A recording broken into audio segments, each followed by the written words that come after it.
Game of Thrones escape game. This video is purely for entertainment and does not infringe on copyrights or laws. The rights to the novel and image belong to the original author. We do not claim ownership. Don't like waiting and want to listen to this fanfic in full now? Subscribe to our Patreon, where you'll find the best fanfics. Chapter 176, Panto's Rhapsody, Part 9. Born to be a dragon. Daenerys repeated. She remembered what her brother always said. He always emphasized that it was his birthright. But when Ian replaced the word power with responsibility, she suddenly felt a kind of power. A power of being needed, as if as long as she had this responsibility on her shoulders, all the difficulties and obstacles were not to be feared. Power from blood. Daenerys couldn't help but think. I'm the last true dragon, she whispered in a low voice. Daenerys Targaryen, Queen of the Andals, the Rhoynar, and the First Men, ruler of the Seven Kingdoms and protector of the realm. Ian didn't give her more time to think, nor did he ask her what her decision was. Instead, he forced her to give her the title of Born to be a Dragon. I, Ian Derry, Lord of Derry, swear allegiance to you. I will be your loyal subject. I'm willing to serve you for the rest of my life, give you honest advice and absolute obedience, protect your rights and your country, and no matter how difficult the future is, I will always fight alongside you, take care of your people, and punish your enemies. I swear in the name of the seven gods. As far as a formal oath is concerned, Ian's behavior at this moment can be said to be extremely perfunctory because he is riding in the same carriage with Daenerys at this moment. Not only did he not kneel, but he also held the weak little queen in his arms. But Daenerys obviously didn't realize this at this moment. She didn't blame Ian for his rudeness, but asked in a daze, what should I say? I mean, sorry, Earl, I haven't learned it. She pursed her lips. I don't know how I should answer according to etiquette. Say what you want to say, Your Majesty. The king will not be bound by secular etiquette. Ian gave her a kind smile. Me. Daenerys squirmed, obviously not quite used to her new identity. She recalled the story she had heard, combined with her own experience, and tentatively said, I accept your allegiance, Earl, and I swear that one day I will lead you home. Going home is Daenerys' own wish, but in her opinion, Earl Derry and his knights who are exiled to a foreign land must be the same as her. After saying this, looking at Ian's affirmative eyes, Daenerys suddenly became more confident. Earl Derry, she said, I appoint you as my queen's hand. Are you willing? As the king commands. Ian saw the carriage stop. He picked up Daenerys who was hanging on him and put her on the seat next to him. I will do my best to help you and teach you how to be a qualified monarch. We are here, Your Majesty, Ian said as he lifted the curtain of the sedan chair and got off the carriage, then extended his hand to Daenerys. Where is this? Where are we going? Dany took Ian's hand and walked out of the carriage and was then hugged by Ian. This is the port of Pentos. I have asked someone to find a ship. Ian would not admit that he had asked Celia to buy a ship yesterday. When Ian needed to act in front of Illyrio and Hazan at the same time, he and the people around him were not suitable to do such an unreasonable thing as buying a ship. In comparison, Celia became a relatively suitable candidate. As soon as we find a suitable ship, we will leave Pentos immediately. But don't we have to say goodbye to Governor Illyrio? Daenerys didn't know what was happening in Pentos at the moment. Of course not. Your wedding with Khal Drogo was originally arranged by him. Now you can't marry that horse king. We naturally have to avoid Governor Illyrio, otherwise he will force you to marry Drogo. If we just leave like this, Khal Drogo won't be angry with Governor Illyrio, right? Of course he will. If Drogo doesn't get angry with Illyrio, that would be really troublesome. In order to ensure that Drogo will get angry with Illyrio, I specially wrote a letter to Drogo using the wax seal in Illyrio's study. Ian thought to himself, will he attack Pentos? Daenerys asked immediately, her face full of anxiety. Although Illyrio has always had ulterior motives, he has really helped us a lot. We can't treat friends like this. This kid is really as naive and overly kind as in the original book. Ian couldn't help but complain in his heart. Your Majesty, Celia immediately helped explain, the walls of Pentos are protected by the Lord of Light. Even if 10 of Drogo's castles come to attack, they cannot break down the walls of Pentos. So even if Drogo is angry, he won't really attack Pentos. Illyrio only needs to compensate him with some property, and he will naturally leave. Celia glanced at Ian, and after getting his affirmative look, she continued to say to Dany, but your vassals are different. They have come from afar, just to follow the last true dragon bloodline. If you marry Khal Drogo like this, then this greatest dynasty in history will be declared destroyed, and the people of Westeros will live forever under the tyranny of the usurper and his descendants. Sorry, I didn't think so much. Daenerys shook her head quickly, indicating that she didn't expect things to be so serious. So, listen to Lord Derry's advice. Celia continued. Ian? Daenerys looked at Ian. So where do you suggest we go? It can be seen that she is no longer entangled in the question of whether to leave. East. Let's go east by boat to find the army. Ian was talking when he suddenly saw Raoul, who had arrived at the port after him and others. He thought of a way to completely dispel Daenerys' doubts. Raoul came to Ian with 4 or 5 people and a pair of horse-drawn carts. He nodded at Ian, indicating that he had completed the task assigned by Ian, plundering Illyrio's treasure house. This plan was originally formulated to take away Illyrio's dragon eggs, but Ian had already taken away the dragon eggs in advance using the system backpack function. Of course, this did not prevent Ian from asking Raoul to charge a little interest.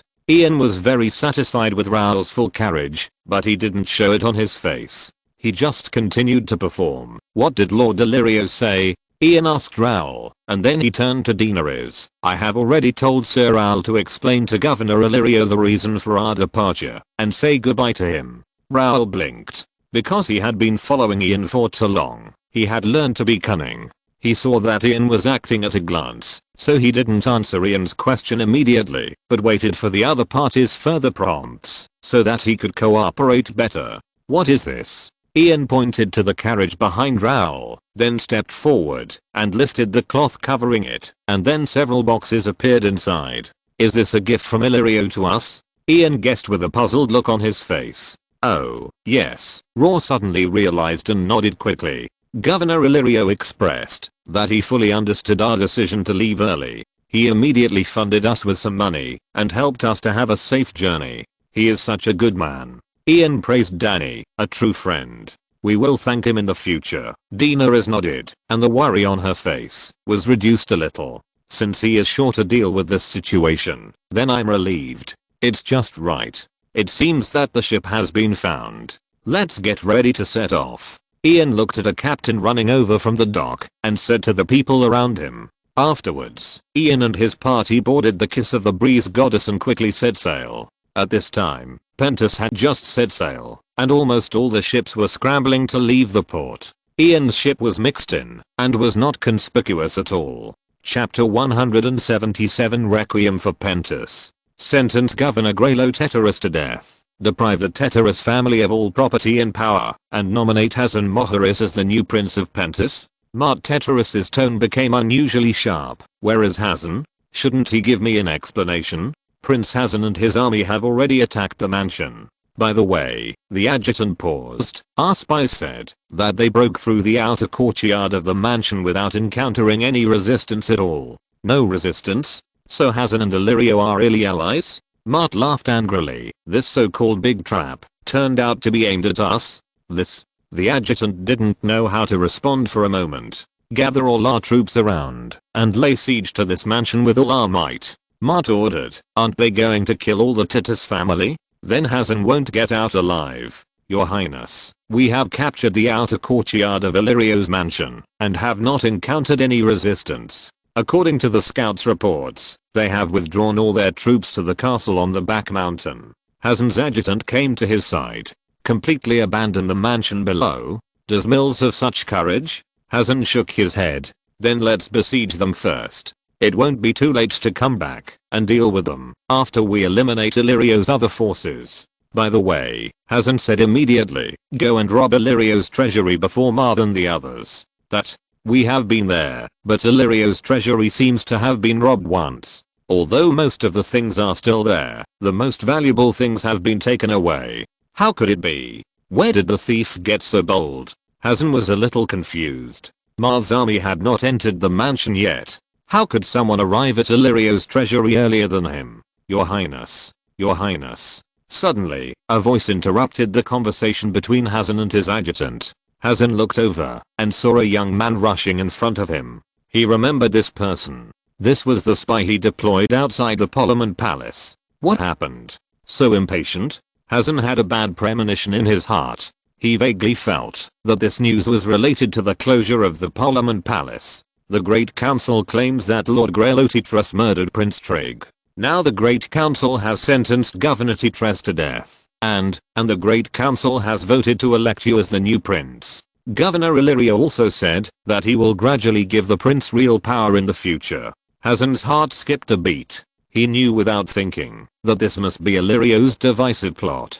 Bring Marv Titrus here immediately. I want to explain to him in person. Hazen ordered hurriedly. Forget it. I'll go find him myself. Hazen was completely out of his usual calmness at this moment and hurriedly wanted to run out of the yard. But he had just taken a few steps when he heard a burst of dense footsteps, followed by the sound of steel colliding and shouting. It turned out that the army of the Titrus family had fought with his own guards. It's too late. Hazen stopped. We have to find a way out. Once the battle started, it was too late to explain anything. Moreover, since Hazen encountered many obstacles during the attack, while Marv's army did not encounter any resistance, the ratio of their forces when they met here was about 1 to 3. He did not have the strength to fight Marv now. However, just after Hazen took a few steps, he ran into another army of the Titrus family coming in another direction. As a last resort, Hazen could only leave some guards behind and choose another direction to escape.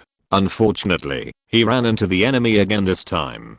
Although the outer courtyard of Illyrio's mansion was as complicated as a maze, there were very few exits in the end. At this point, Hazen finally realized that he could not bypass Marv's army, so he simply picked up his weapon and rushed towards the enemy team, trying to break through by force. What they encountered at this time was just a group of miscellaneous soldiers. Hazen rushed the other side to pieces with just one charge, but before he could breathe a sigh of relief, he encountered the other side's reinforcement, the Rayleigh led by Marv Titrus himself. In the chaos, Hazen still couldn't find a chance to explain to Marv, and was besieged. Hazen knew that this time he was helpless, and neither the blessing of the Red God nor his mother's money could save him. But what Hazen couldn't figure out was how Illyrio discovered his plan and made these arrangements in advance. He couldn't figure it out. When Ian's falcon took off from the roof, Marv had already retreated to the north with the remaining men. In the garden outside Illyrio's mansion, corpses were spread all over the ground.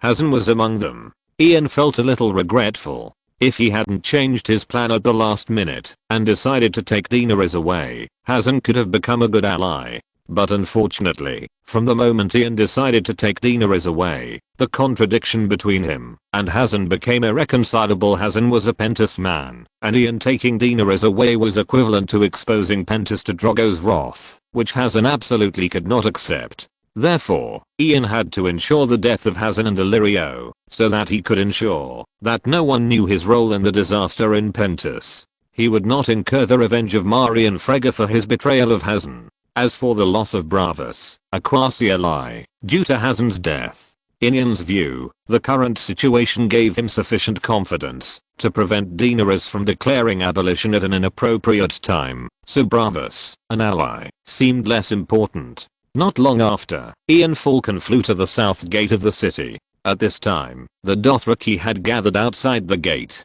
Ian had previously written a very humiliating letter to Drogo in the name of Illyrio, calling Drogo an uncivilized barbarian, and claiming that he was not worthy of marrying a Valyrian princess. Ian was not worried that Drogo would not be angered. Then, a team of 50 Unsullied dressed in ordinary mercenary uniforms rushed out of the slums and seized the city gate. The South City was originally Hazen's territory. After being besieged by the forces of Titus and Illyrio, Hazen lost most of his troops. This city gate was almost undefended, and the Unsullied easily captured it. The Unsullied opened the city gate and let the centaurs outside enter the city. This was the first team of Unsullied that Illyrio gave to Ian. Ian disguised them and sent them to the vicinity of this city gate. He told them that these centaurs were here to support Governor Illyrio, and they did not suspect anything. Standing on the city wall, Ian Falcon looked at the centaurs whizzing in, and the fires that continued to light up from the south gate to the north.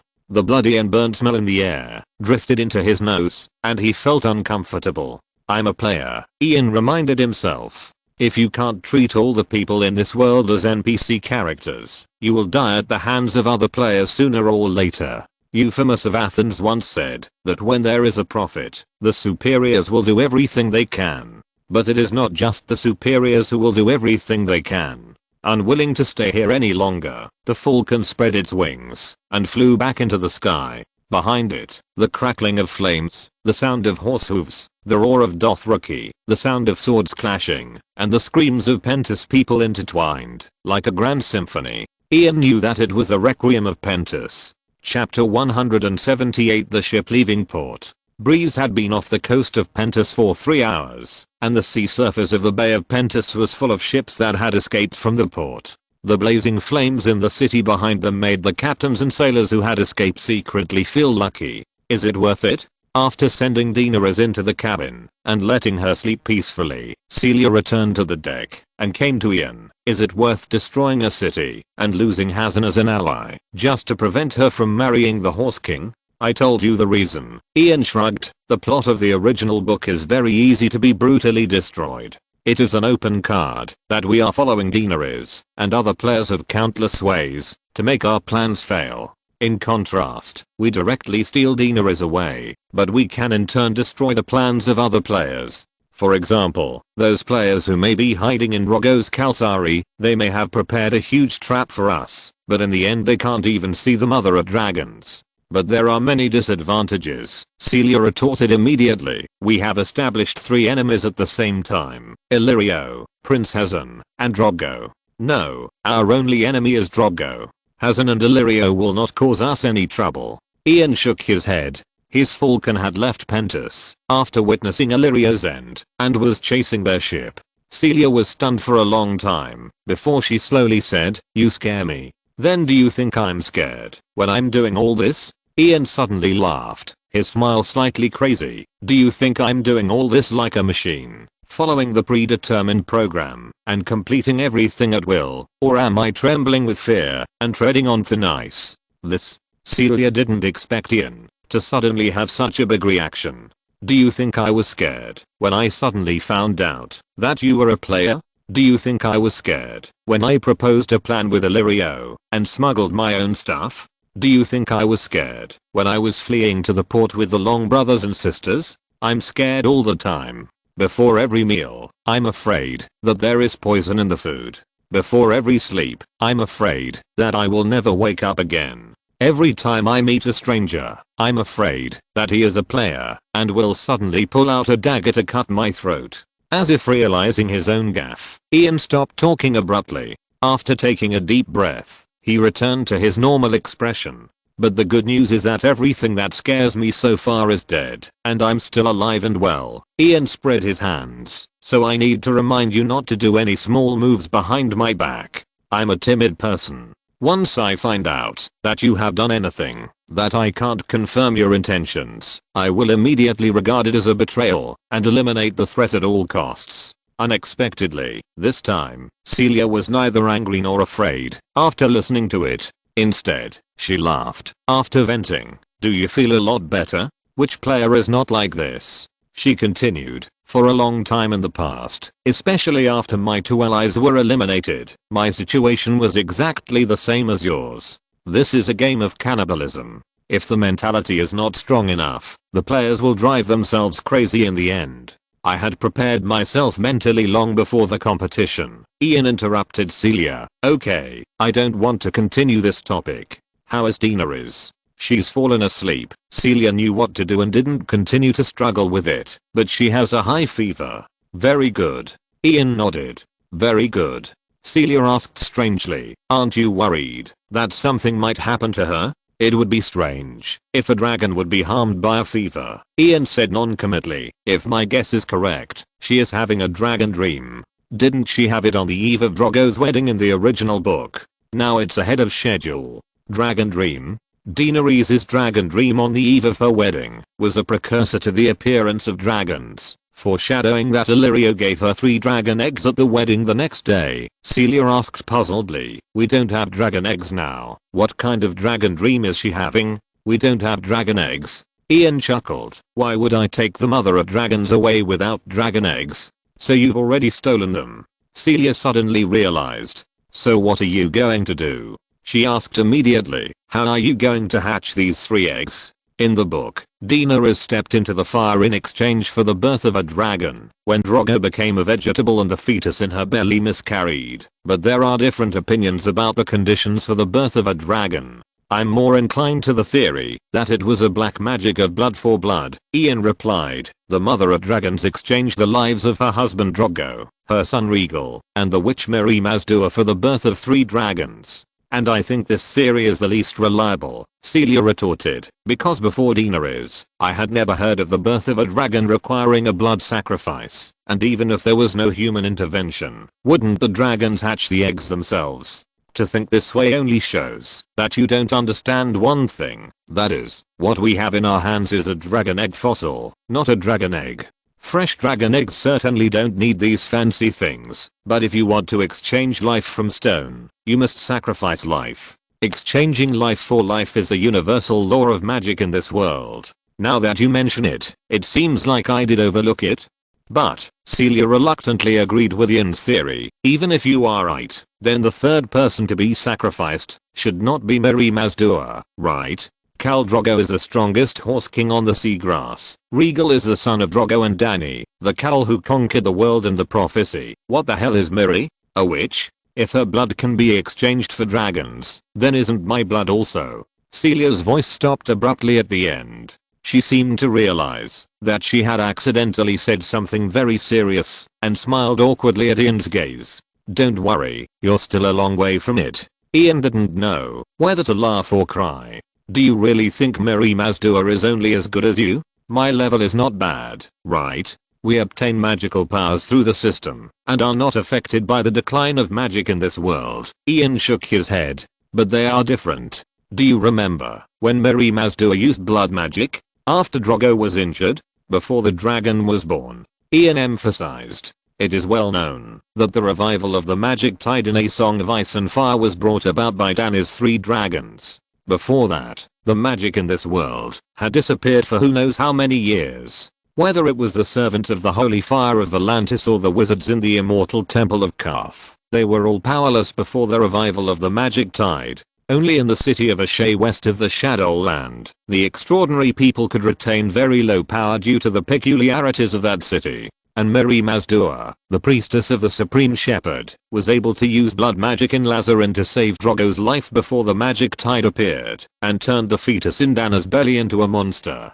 Think about it carefully. If she could survive until the arrival of the magic tide, what level of magic power would she have reached? She is underestimated." Celia helped Ian come to the conclusion. She is seriously underestimated. In fact, the power contained in Mary Mazdua's blood is definitely not lower than the so-called king's blood. This is why burning her to death can bring a dragon. Okay, Celia nodded, and then as if she suddenly remembered something. "So, why did you insist on bringing Viserys' body on board?" Chapter 179 Achievement Sequence. Hatch my first dragon. Ian used the word my directly. No matter how stupid Viserys is, he still has the blood of the king flowing in his body. If my judgment on the hatching conditions of a dragon egg is correct, his blood is enough to exchange for the birth of a dragon. Before we sail to Astapor, the dragon will grow big enough to be recognizable as a dragon, and then it can be used as a bargaining chip to exchange for 8,000 unsullied. But how do you plan to convince Daenerys to walk into the flames burning Viserys with the dragon egg? She can't be buried with her brother. The question you asked doesn't quite match the IQ you showed in Pentus, Celia. Ian narrowed his eyes. Should I reevaluate your value, or should I give you a chance to show yourself?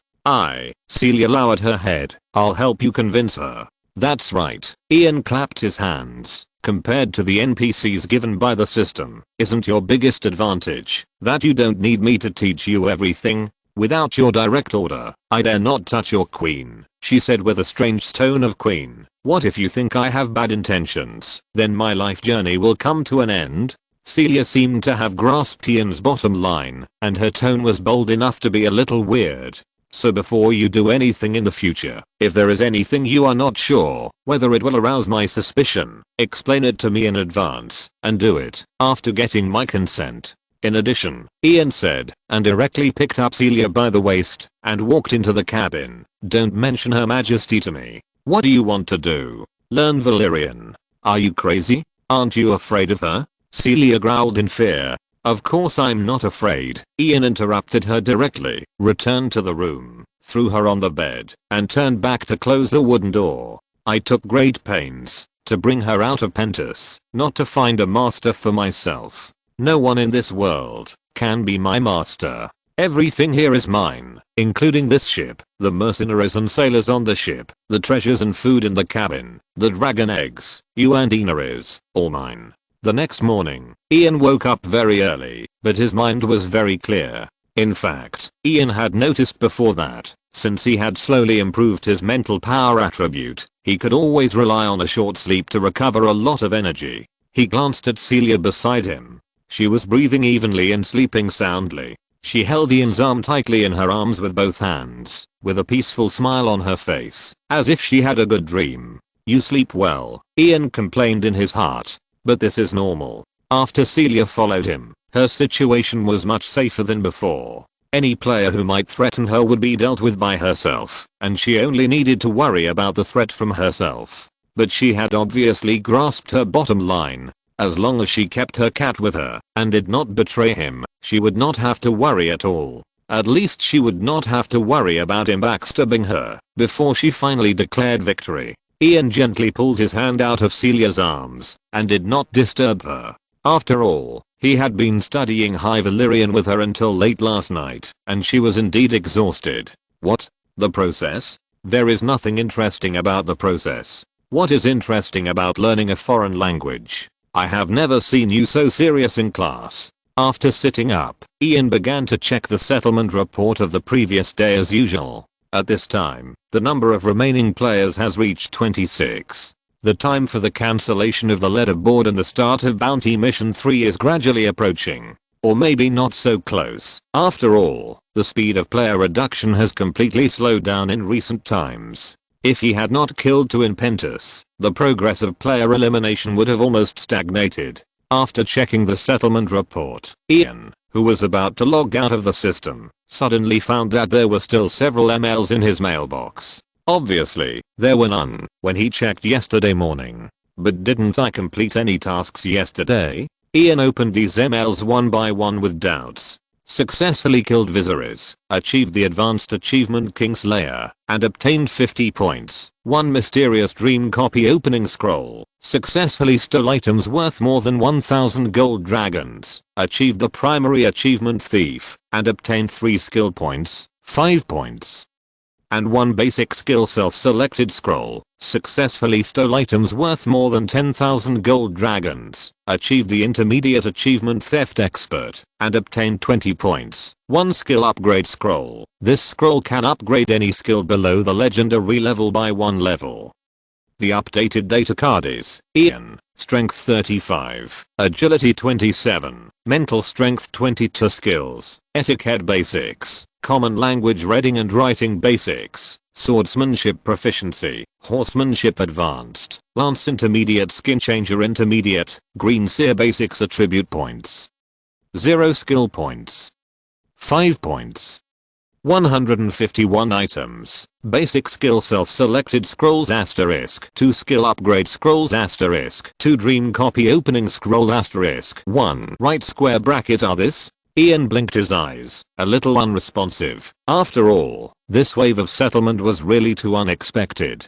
Ian's original thought, the biggest gain of his trip to Pentus this time was actually Daenerys and the dragon egg itself, followed by the treasure worth tens of thousands of gold dragons stolen from Valyria. After all, his action this time was not task driven at all, so he didn't think there would be any extra rewards. Unexpectedly, the system actually settled 3 achievements for him. And from the point of view of the achievement scoring, it seems that these achievements, that will not be shown to the player before they are achieved, are the biggest source of points for players to gain points. The score requirement for players to declare victory is a full 10,000 points, and Ian, as the first on the scoreboard, has only earned 3 digits so far. It is simply a foolish dream to achieve the goal of victory by relying solely on the main task and the pitiful points of killing players. In comparison, brushing achievements may be more efficient. Thinking of this, Ian decided to study these so-called achievements carefully.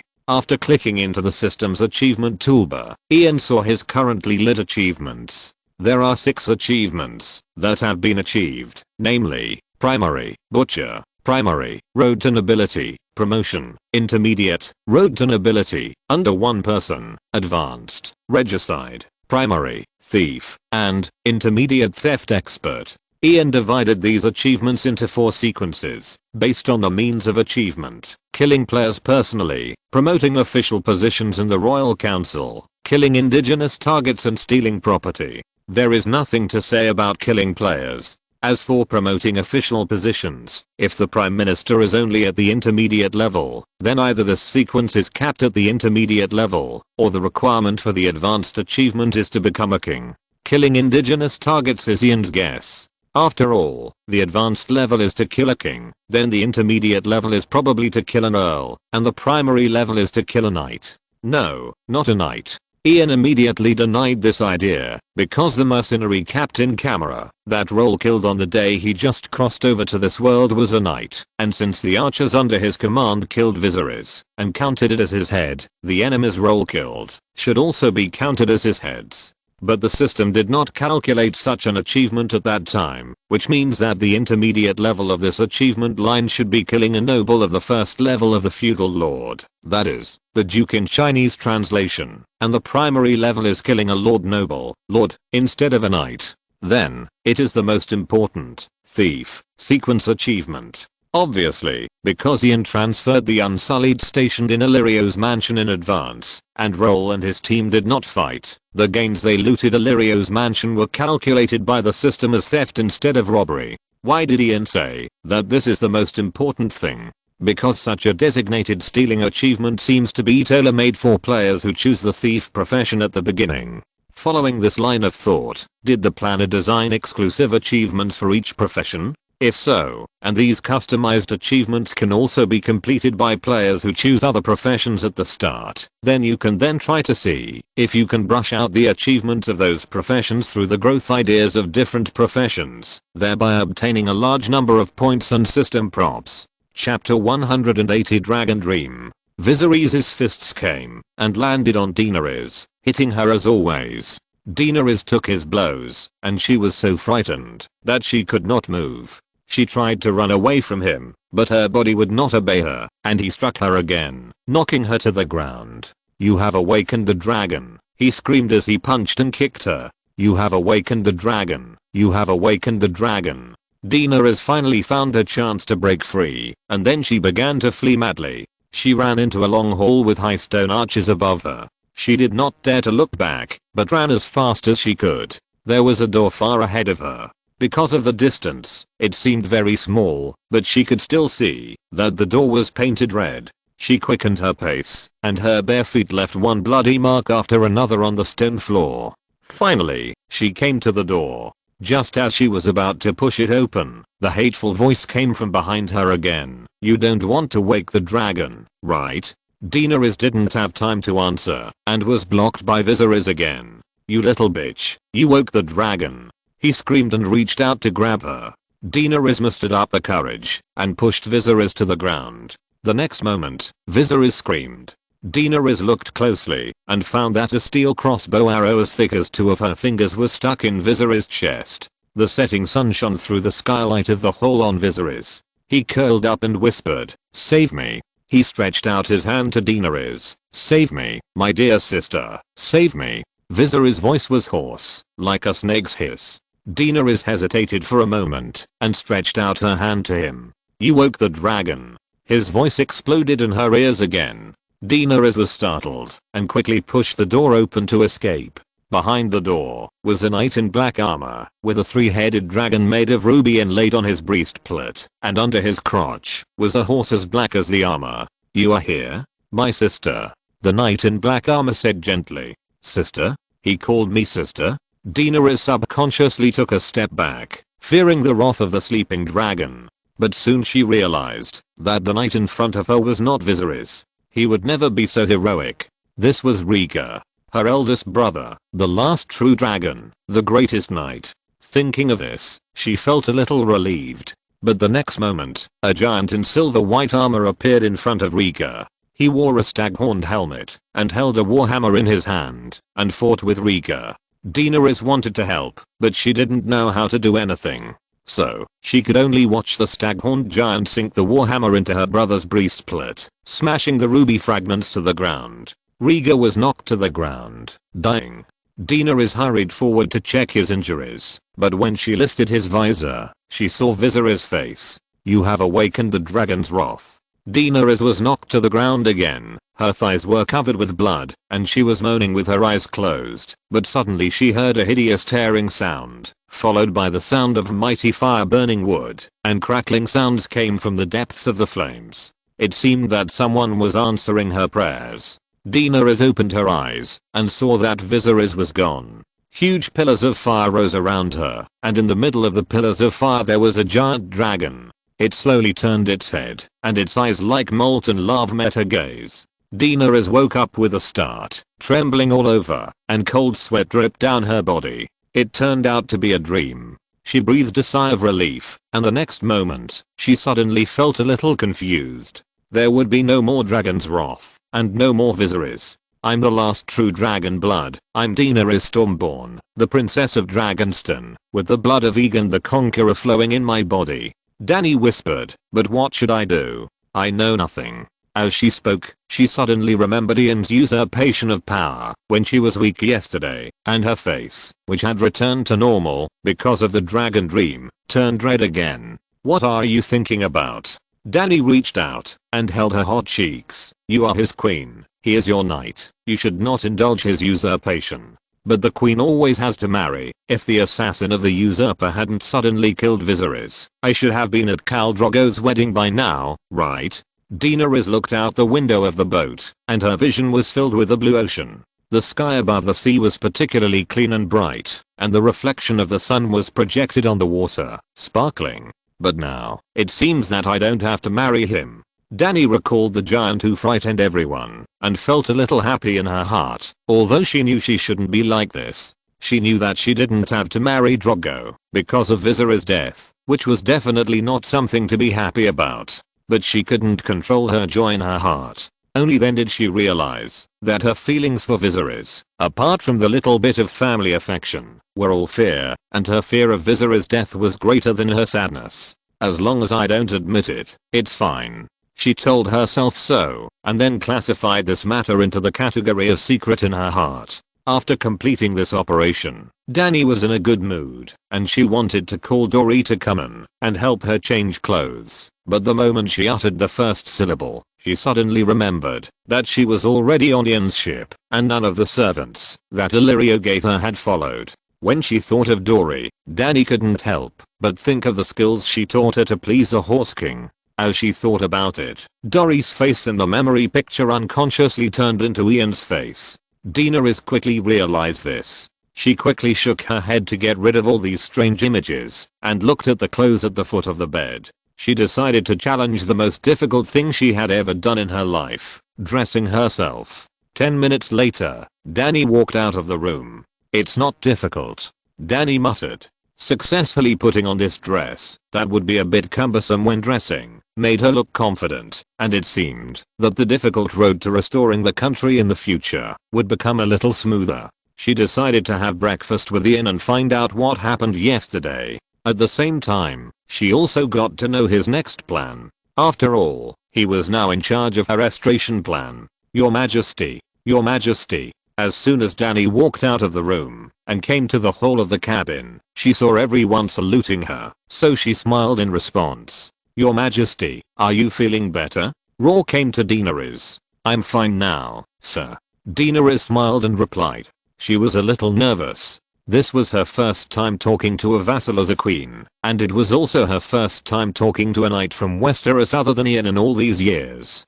She was afraid that she would do something that was not in line with etiquette. but the pride in Targaryen's bones would not allow her to show weakness, so she planned to end the conversation directly. "Where is Lord Derry?" She deliberately changed to a more formal address. "Please tell him that I hope he can come and dine with me." Chapter 181 Dragon Egg.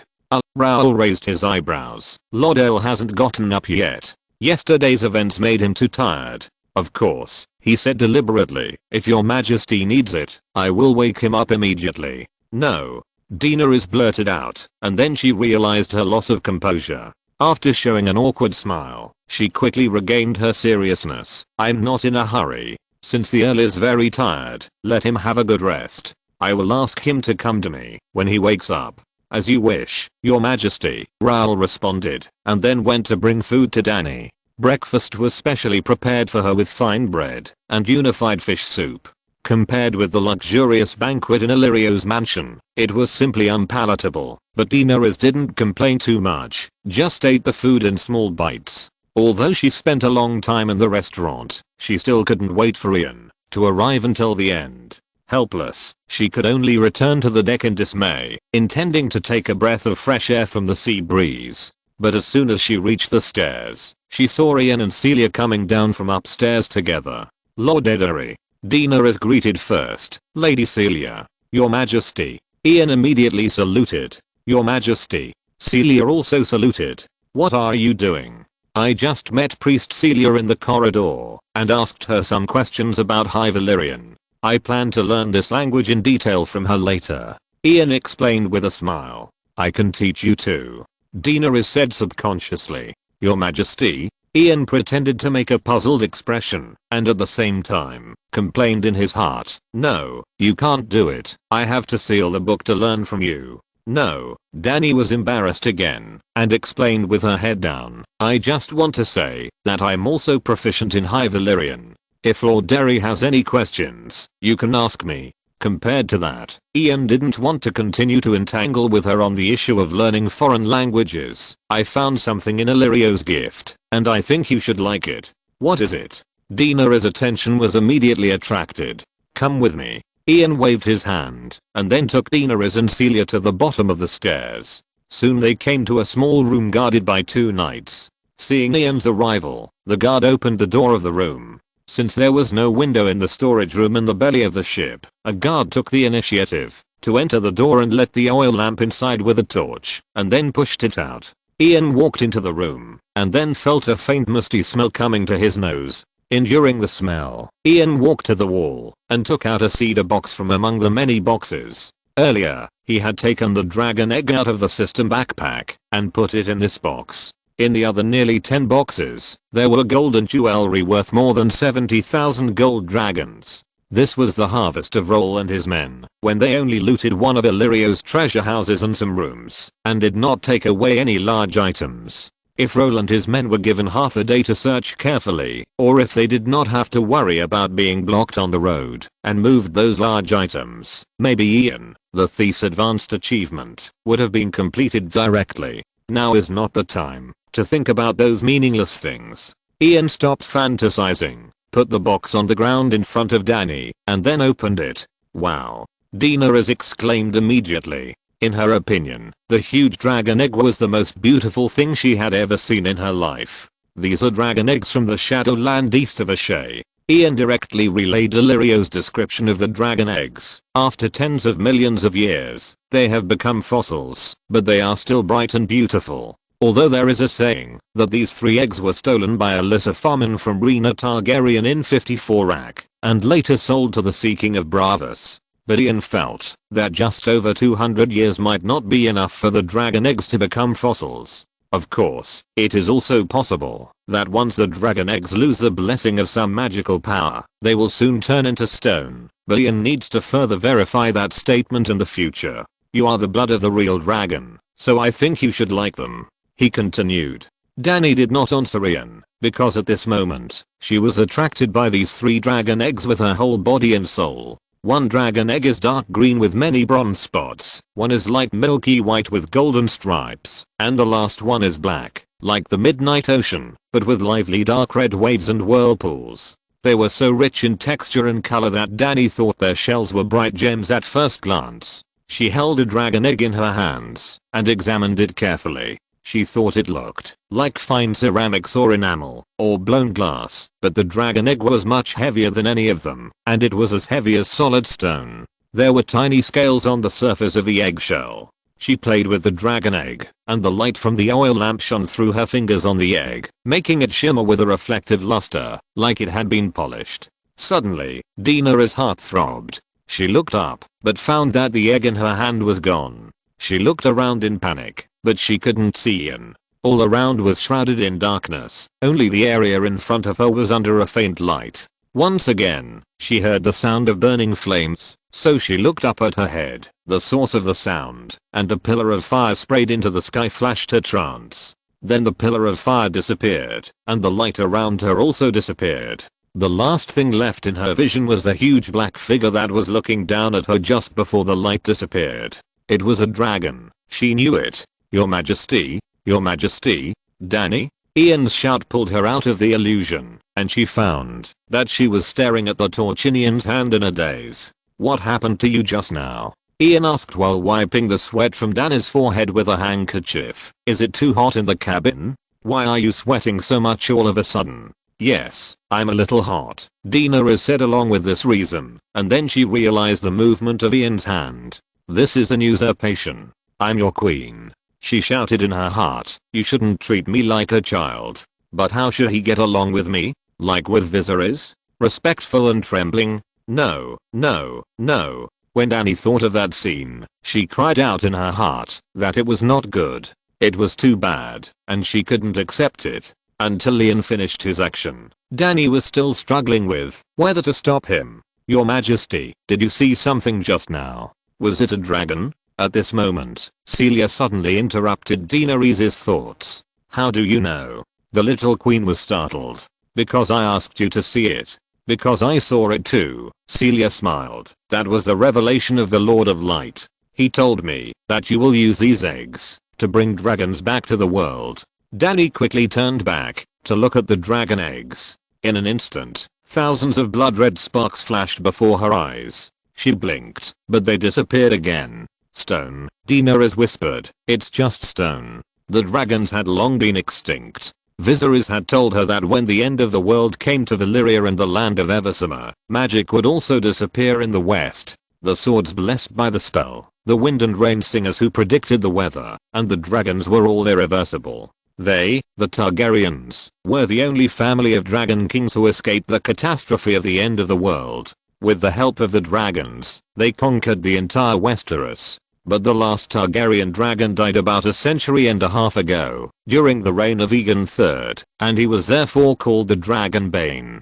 "It's just stone," Daenerys repeated, but she still reached out to the dragon eggs involuntarily, as if there was something in these stones that attracted her. Chapter 180 To the best commander in the world. "You just said that I can bring dragons back to the world." Daenerys picked up a dragon egg and asked Celia, "Is this true? The Lord of Light gives us revelations through fire, and sometimes through dreams." Celia lied. In fact, she didn't find any evidence that dragon dreams or prophetic dreams were related to the Lord of Light, but what did it matter? She was a priestess of the Red God, so all the power naturally belonged to the Lord of Light. "I just saw a giant dragon breathing fire at the sky in the flames, and then the dragon surrendered at your feet, Your Majesty. And this illusion happened to appear when you obtained these dragon eggs. This is obviously some kind of foreshadowing."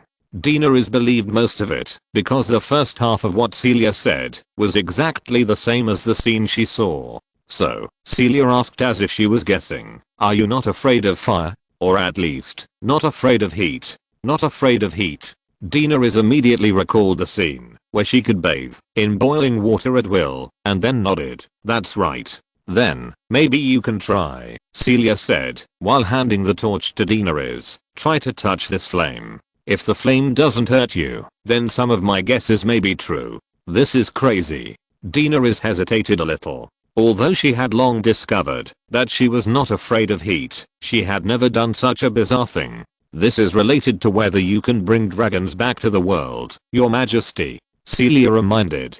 Daenerys looked at Ian after hearing this, and after receiving the latter's affirmative response, she began to tentatively stretch out her palm to the orange-red flame. "This is crazy," she repeated in her heart, but at the same time, a hint of excitement rose. The first time, she only touched the flame with her fingertips, and then quickly pulled it back, so fast that even ordinary people would not be hurt. The second time, she used 3 fingers, but she still pulled them back quickly. But this time, she vaguely discovered that these flames really couldn't give her a burning and stinging feeling. So the third time, Daenerys became bolder and directly approached the flames with both hands and gradually held the entire fireball in her palms. "The flames really won't hurt me," she shouted excitedly. "You are the favorite of the Lord of Light, Your Majesty," Celia hurriedly flattered, and then she revealed her purpose in a veiled manner. "It seems that God's revelation is correct. You are the mother of dragons in the prophecy, and you will make the dragon reappear in the world." Daenerys heard this, and quickly suppressed the excitement of playing with fire in her heart. "What should I do?" she asked anxiously. "I studied in the Red Temple of Volantis, and visited Asshai west of the Shadowlands, where I heard of a secret method to awaken dragons from stone." Celia approached Daenerys and whispered to her the whole process of her summoning dragons in the original book, replacing the word Drogo with the word sacrifice. "So we are going to use Viserys's body?" Daenerys frowned upon hearing this, instinctively rejecting it. "The late king has the blood of a real dragon flowing in his body, and it is only right to use his blood to exchange for the life in the stone." Celia knew that Daenerys hated Viserys, but she still pretended to be stupid. "Besides, this way, it is equivalent to the late king staying by your side in another way. I don't want Viserys to stay by my side," Daenerys shouted in her heart, but she quickly changed her mind. When Viserys was alive, she was afraid of him, but when he died, she inexplicably missed this only relative of hers. Just like in the original book, she named a dragon Viserion. Giving Viserys a new life in this way might really be a good choice, and Daenerys thought about it and looked at Ian. "If we can really get a dragon, is there hope for regaining the Iron Throne?" Yes, Ian subconsciously wanted to give a positive answer, but he quickly stopped. It is not a good thing to pin the hope of restoring the country on the dragon. This will give Daenerys a preconceived idea that the majority of the credit is on her. "No, Your Majesty," Ian shook his head. "The growth period of a dragon is too long. A newly born dragon needs at least decades to truly form an overwhelming combat force. I'm afraid that our restoration plan can hardly rely on your dragon. I hope you can bring the dragon back to the world, just because the dragon is the symbol of the Targaryen family." "You mean, we still have to wait for decades to regain the Iron Throne?" Daenerys was not surprised by this, but she was still a little disappointed. "I mean, we will regain your Iron Throne without the help of dragons," Ian corrected. "Without the help of dragons," Dany murmured, and then she asked, "But how can we do that? My brother wants to give me to Drogo in exchange for an army, but now I can't marry Drogo. How can we get the army? Without an army, we can't get the Iron Throne back, right? You can give yourself to me in exchange for an army." Ian's answer not only stunned Daenerys, but even Celia, who was standing next to her, almost choked on her own saliva. Is this what a vassal can say to his queen? Ian can answer responsibly, yes. Because at this moment, Dany has not yet contracted the bad habits of those superiors that she contracted when she was Khaleesi in the original book. Now she has not been treated respectfully by anyone, nor has she ever held the power of life and death over anyone. Now she is just a timid, cowardly, and unconfident little girl who has won the title of queen, has wandered all her life, and has been bullied by Viserys. She would only be surprised by Ian's bold behavior, but not angry. She might think it was inappropriate, but she would be happy in her heart. This is exactly what Ian wanted. He wanted Daenerys to get used to it, and let her take this way of getting along as a normal state, instead of thinking that she could be superior to him. As Ian expected, Dany blushed instantly after hearing what he said, but she didn't say anything to refute him. "I will find an army for you, Your Majesty." Ian stopped teasing and switched to a serious tone. "We will go to Astapor by the Unsullied. Slaves wearing bronze-spiked helmets."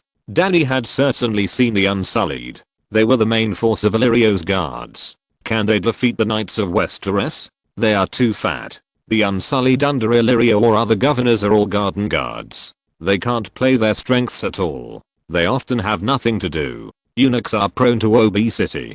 Food is their only remaining desire. Compared with them, the Unsullied in Astapa, that have not been sold, have always maintained their peak combat effectiveness. Ian explained. They are trained according to the legions of the ancient Ghis Empire. They are well trained, have strong execution, and are not afraid of pain. They are the best infantry in the world. If they are handed over to the best commander in the world, they will be invincible. The best commander in the world? Who is that? Daenerys became interested. That's me, no doubt. Ian pointed at himself. If you saw me fighting, you would find that all the generals in Westeros from ancient times to the present would pale in comparison to me like fireflies compared to the stars. If you're listening to this novel on a channel other than Fanfic World, it means they downloaded and uploaded it without effort. We cordially invite you to visit our channel, Mundo Fanfic Novelos. There you'll find the original version of this story and you can explore many other novels of various genres. We're waiting for you to immerse yourself in a world of incredible novels. Chapter 183 Deception. Celia rolled her eyes to the sky, but Daenerys smiled. Ian was right. Daenerys liked handsome, confident, and talkative people, such as Derry, the leader of the Storm Crows in the original book. That guy successfully won the heart of Daenerys, who had become the Queen of Meereen, largely by talking nonsense. Among them, the most impressive to Ian were, I have not lived a day without loving a woman, killing an opponent, and eating a fine meal. And the number of days I have lived is as countless as the stars. I would love to recite to you the list of people who died under my sword, but before I can finish, your dragon will grow as big as a castle, the walls of Yunque will crumble into yellow dust, and winter will come and go, and come back again. Ian had to admit that talking nonsense is an art, and his insignificant cultivation is just a primary school student in front of Dario. Besides, Ian's words were not entirely self-boasting. For Ian, who was familiar with the 7 military classics, could recite The Art of War and The Art of War by heart, and had carefully read the magical book Xia Ze, which was an ANI-level tutorial on military tactics. Putting him in a world like Ice and Fire was a complete dimensionality reduction attack. Even if the players were included, Ian dared to say that his understanding of classical military affairs was not inferior to anyone in this world, which was why Ian dared to sign up for this competition, even though he did not know martial arts. It was a pity that Gao Planner focused on the entire period of this competition, and did not let the players quickly transition to the Lord stage as usual, which made it impossible for his expertise to be brought into play. I look forward to your performance, Lord Earl. Daenerys smiled and praised Ian's flirtatious words. Well, she then turned to Celia and ordered, take 1 dragon egg. We will stop at the shore later to hold a funeral for Viserys. The remaining 2 dragon eggs will be moved to my room. I need to prepare first, Daenerys said. Do you have anything else to report to me? No, Your Majesty. Ian shook his head. Your Majesty. Celia just saluted and said nothing more. Daenerys nodded and turned to leave. I don't know if you have noticed that, although no one taught her, she has learned how to be a queen by herself. Celia saw Daenerys walking away and whispered to Ian. She has a natural talent for politics. Didn't she learn by herself in the book? After all her vassals are half-baked and none of them are reliable. But she has evolved a certain level of political literacy. Although it's not high, it's still pretty good compared to the people in this world. This is not a good thing. You want a tool who will obey your orders, but given her personality, I think this may not be realistic. After all, she is the queen now, and she will try her best to adapt herself to this identity, Celia analyzed. If the other party is a noble girl like Sansa or Myrcella, through whom you can only gain the right to claim, then of course you can completely marginalize her and turn her into a puppet. But what you need are her dragons. We can't turn the mother of dragons into a puppet. It will be very dangerous if her ideas go against ours. And it is inevitable that her ideas go against ours. When we arrive at the Slavers' Bay, she will immediately become a saint when she sees those slaves, and it will be difficult for us to convince her. After all, in the original book, she even ignored Drogo's opposition in the Dothraki tradition and forcibly took those sheep slaves from the centaurs. She is surprisingly kind and surprisingly stubborn. So instead of suppressing and sidelining her, my choice is to teach her. Ian shrugged, indicating that he knew the answer. Teach her? Let her have her own ideas. Celia suddenly felt it was absurd. If I don't teach her, she will really have her own ideas. I'm not teaching her how to think independently, but teaching her how to think like me. Only when she gets used to taking my decision as the standard answer, she won't cause us trouble. It sounds like there is some truth to it. Celia covered her face and sighed. Oh my god, how could my poor little Dany meet such a big liar like you? You not only lied to her about her title, her dragon, her body, but also her values. Yes, I lied to her. In fact, except for you and my NPCs, I hardly told her a few truths, Ian admitted directly. But she is the luckiest one among those I deceived. My deception of her is nothing compared to the deception and betrayal she had to experience. In Pentos, she was deceived by her own brother. He said he would take her home, but he sold her to the Horse King instead. In Lazarin, she saved Miri Mazdur, the priest of the Supreme Shepherd, from being raped and killed, but the witch took advantage of her trust and poisoned him in the name of healing Drogo and used blood magic to kill her baby Rhaego in her belly under the pretext of saving Drogo. After Drogo's death, his cows fell apart. Dany led her castle the way through the Red Wastes to Karth, where they were taken in by the Karth merchant Zero's wand Axis. Zero proposed to her countless times, but he just wanted to cheat her dragon. Then she turned her attention to the wizard Baia-Pri of the Undying House, and went to meet their master, the Undying, despite everyone's opposition, hoping to get their help.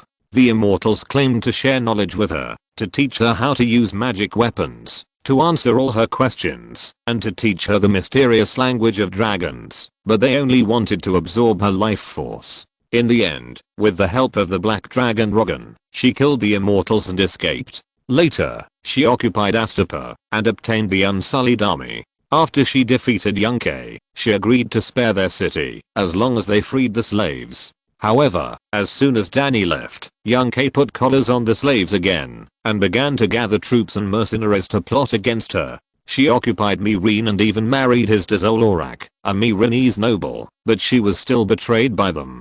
The Sons of the Harpy slaughtered her Unsullied, and enemies inside and outside the city formed an alliance. They united the armies of New Ghis, Karth, and even Volantis, vowing to destroy Daenerys and her supporters. And if you count the plot of the TV series, it's even worse. She was deceived by Cersei, and went north alone to defeat the White Walkers, but she lost 2 dragons in succession and even lost her best friend and translator Missandei. In the end, after she took King's Landing, she was stabbed by the old scumbag Jon Snow, whom she loved deeply, while shouting that you will always be my queen.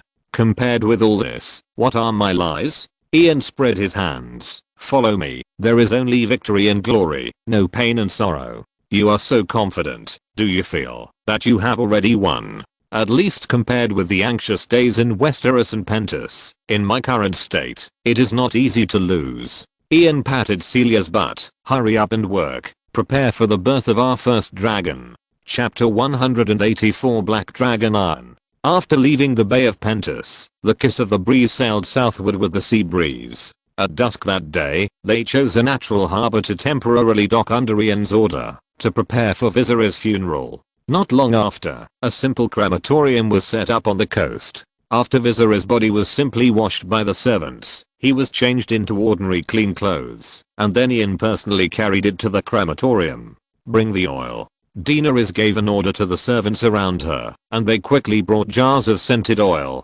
Daenerys poured it on the funeral pile, and the scented oil quickly soaked the silk quilt, branches and bundles of hay, and seeped into the firewood below, filling the air with a fragrance. Then, Daenerys walked to Celia, and took the black egg from her hand.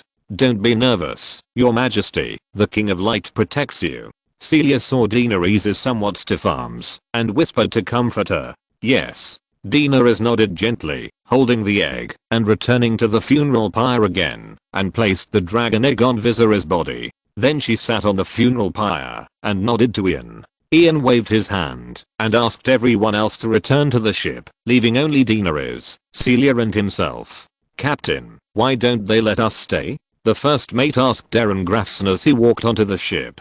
After Celia bought the ship, She immediately fired the original captain and first mate. After promoting the second mate to first mate, she arranged for Darren to become the new captain. Although it was not appropriate for Darren to serve as a small captain as the Earl of Seagull Town, considering that it was just an empty title and that sailing was indeed his old profession, he still gladly accepted the new position. Who knows? Maybe they are going to perform some kind of magic ritual. Darren shrugged. As a knight who had been anointed with holy oil, he had no good feelings for the pagan priest beside Ian. However, out of his consistent obedience to Ian, he did not raise any objections. The night is long and dangerous everywhere. The first mate's reaction was completely different. He immediately recited a prayer after hearing this, and then said no more, and returned to the ship honestly. When Celia bought the ship, she deliberately chose a ship where most of the sailors were believers of the Red God. She quickly gained prestige among them. Of course, Celia had already reported this to Ian. "Are you ready, Your Majesty?" Ian came to the funeral pyre with a torch in his hand and asked Daenerys, who was sitting on it.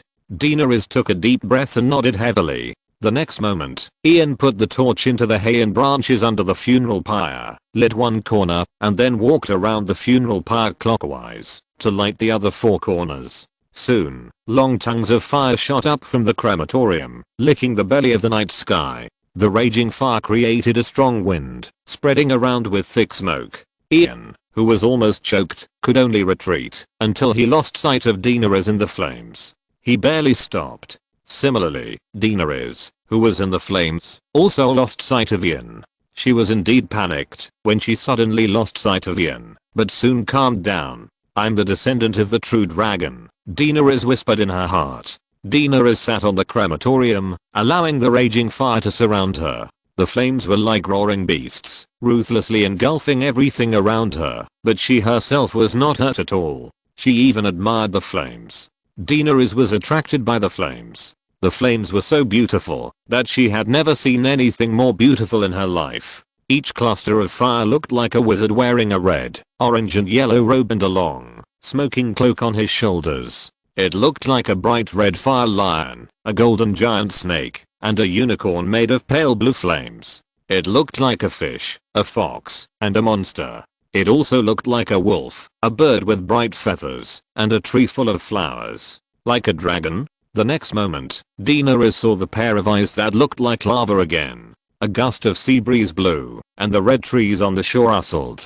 The flames on the burial platform rose again, and the fire would burst with a hiss. In the smoke, countless glowing sparks rose, and drifted into the dark night sky like fireflies. "Look." Celia suddenly patted Ian, who was staring at the flames. Ian looked in the direction of Celia's finger, and found that a blood-red comet appeared in the eastern sky. It dragged a long tail, and shone brightly in the dark night sky. "It seems that the dragon has been born," Celia said, glancing at the crematorium, where the situation inside could not be seen, and then said in a very serious tone, "Soon, all the surviving players will know that the dragon and the magic tide have arrived early, and we will become the target of public criticism." Ian did not answer Celia, but walked quickly to the crematorium, where the flames were about to go out. The smoke here was pungent, and the burnt ashes were floating in the air. Ian dug through the ashes, and found Daenerys in the center of the ashes. She was naked, and covered with ashes. Her beautiful hair was burned, but she was safe and sound. Seeing Ian coming, she smiled at him. Then, a sharp hissing sounded behind Daenerys, and a young dragon covered with black scales climbed onto her shoulder. It spread its almost transparent wings, flapped them twice, and hissed and blew a few wisps of white smoke from its mouth and nose. "I succeeded, Lady Derry." Daenerys excitedly held the black dragon with the back of her hand, and handed it to Ian. "This is the dragon. I successfully resurrected the dragon." Ian was startled. He found that Daenerys used the word resurrection. Since the dragon race has been extinct for hundreds of years, it is not wrong to say so, but Daenerys' attitude at this moment is completely different from when she hatched the dragon in the original book. She does not regard herself as the mother of this dragon now. But think about it, in the original book, Daenerys exchanged the lives of her husband Drogo and son Rhaegal for the birth of the dragon, so it is natural for her to regard the dragon as her own child. And now she is still a child herself. How could she have the idea of being the mother of dragons? This is good news, which will mean that when he uses these dragons in the future, he will not have to worry about Daenerys' emotions. Celia's secret method worked. I'm really the messenger of the Lord of Light. Daenerys did not notice Ian's brief sluggishness and was still excited. Will you give our dragon a name? Daenerys suddenly asked. How about calling it Iron? However, just when Ian was thinking about naming it Ankara or Neltharion, Daenerys continued. At first hearing the name, Ian had not yet reacted to the meaning of it, but when he saw the hope in Daenerys' eyes, he immediately realized that this was a variation of his name in Valyrian. Compared to using a name like Viserion to commemorate her brother, she seemed to want to use her own name to name the first dragon to reappear in the world. As you wish, Your Majesty. Ian did not object and gladly accepted the honor.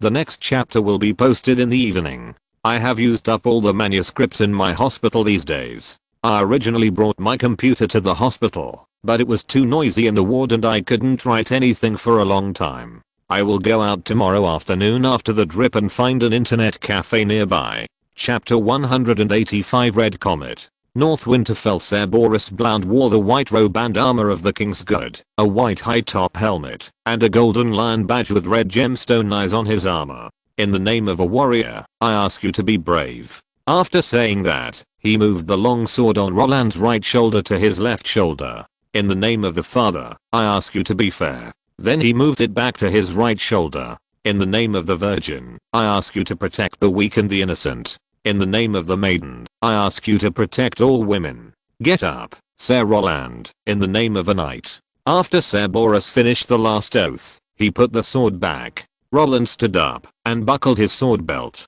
It is my greatest shame to be awarded by a fool like you. It is my honor, Ser Boros. Roland said respectfully.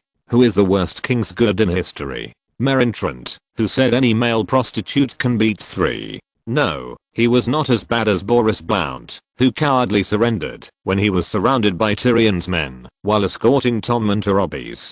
In a sense, perhaps only Jaime Lannister, who killed one king and cheated on another, was worse than him. Then, a monk brought by Robert came forward and anointed Roland with the 7 holy oils. After the entire investiture ceremony was completed, King Robert came forward in person. Sir Roland, I appoint you to my King's Guard, replacing the position of the Kingslayer.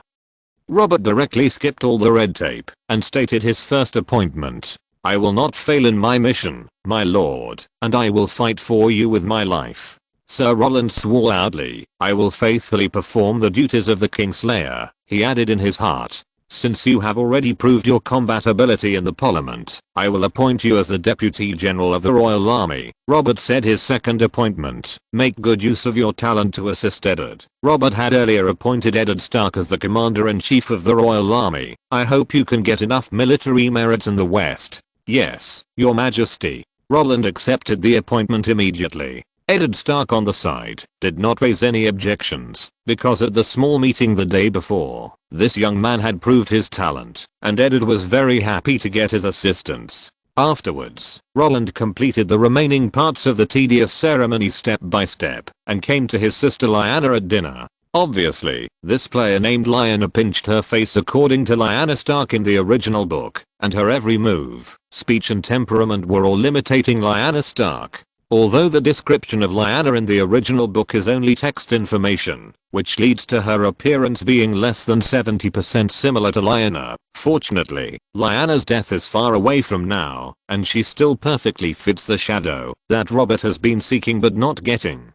And the fact that Roland was appointed as the King's Guard today was Lyanna's suggestion to Robert.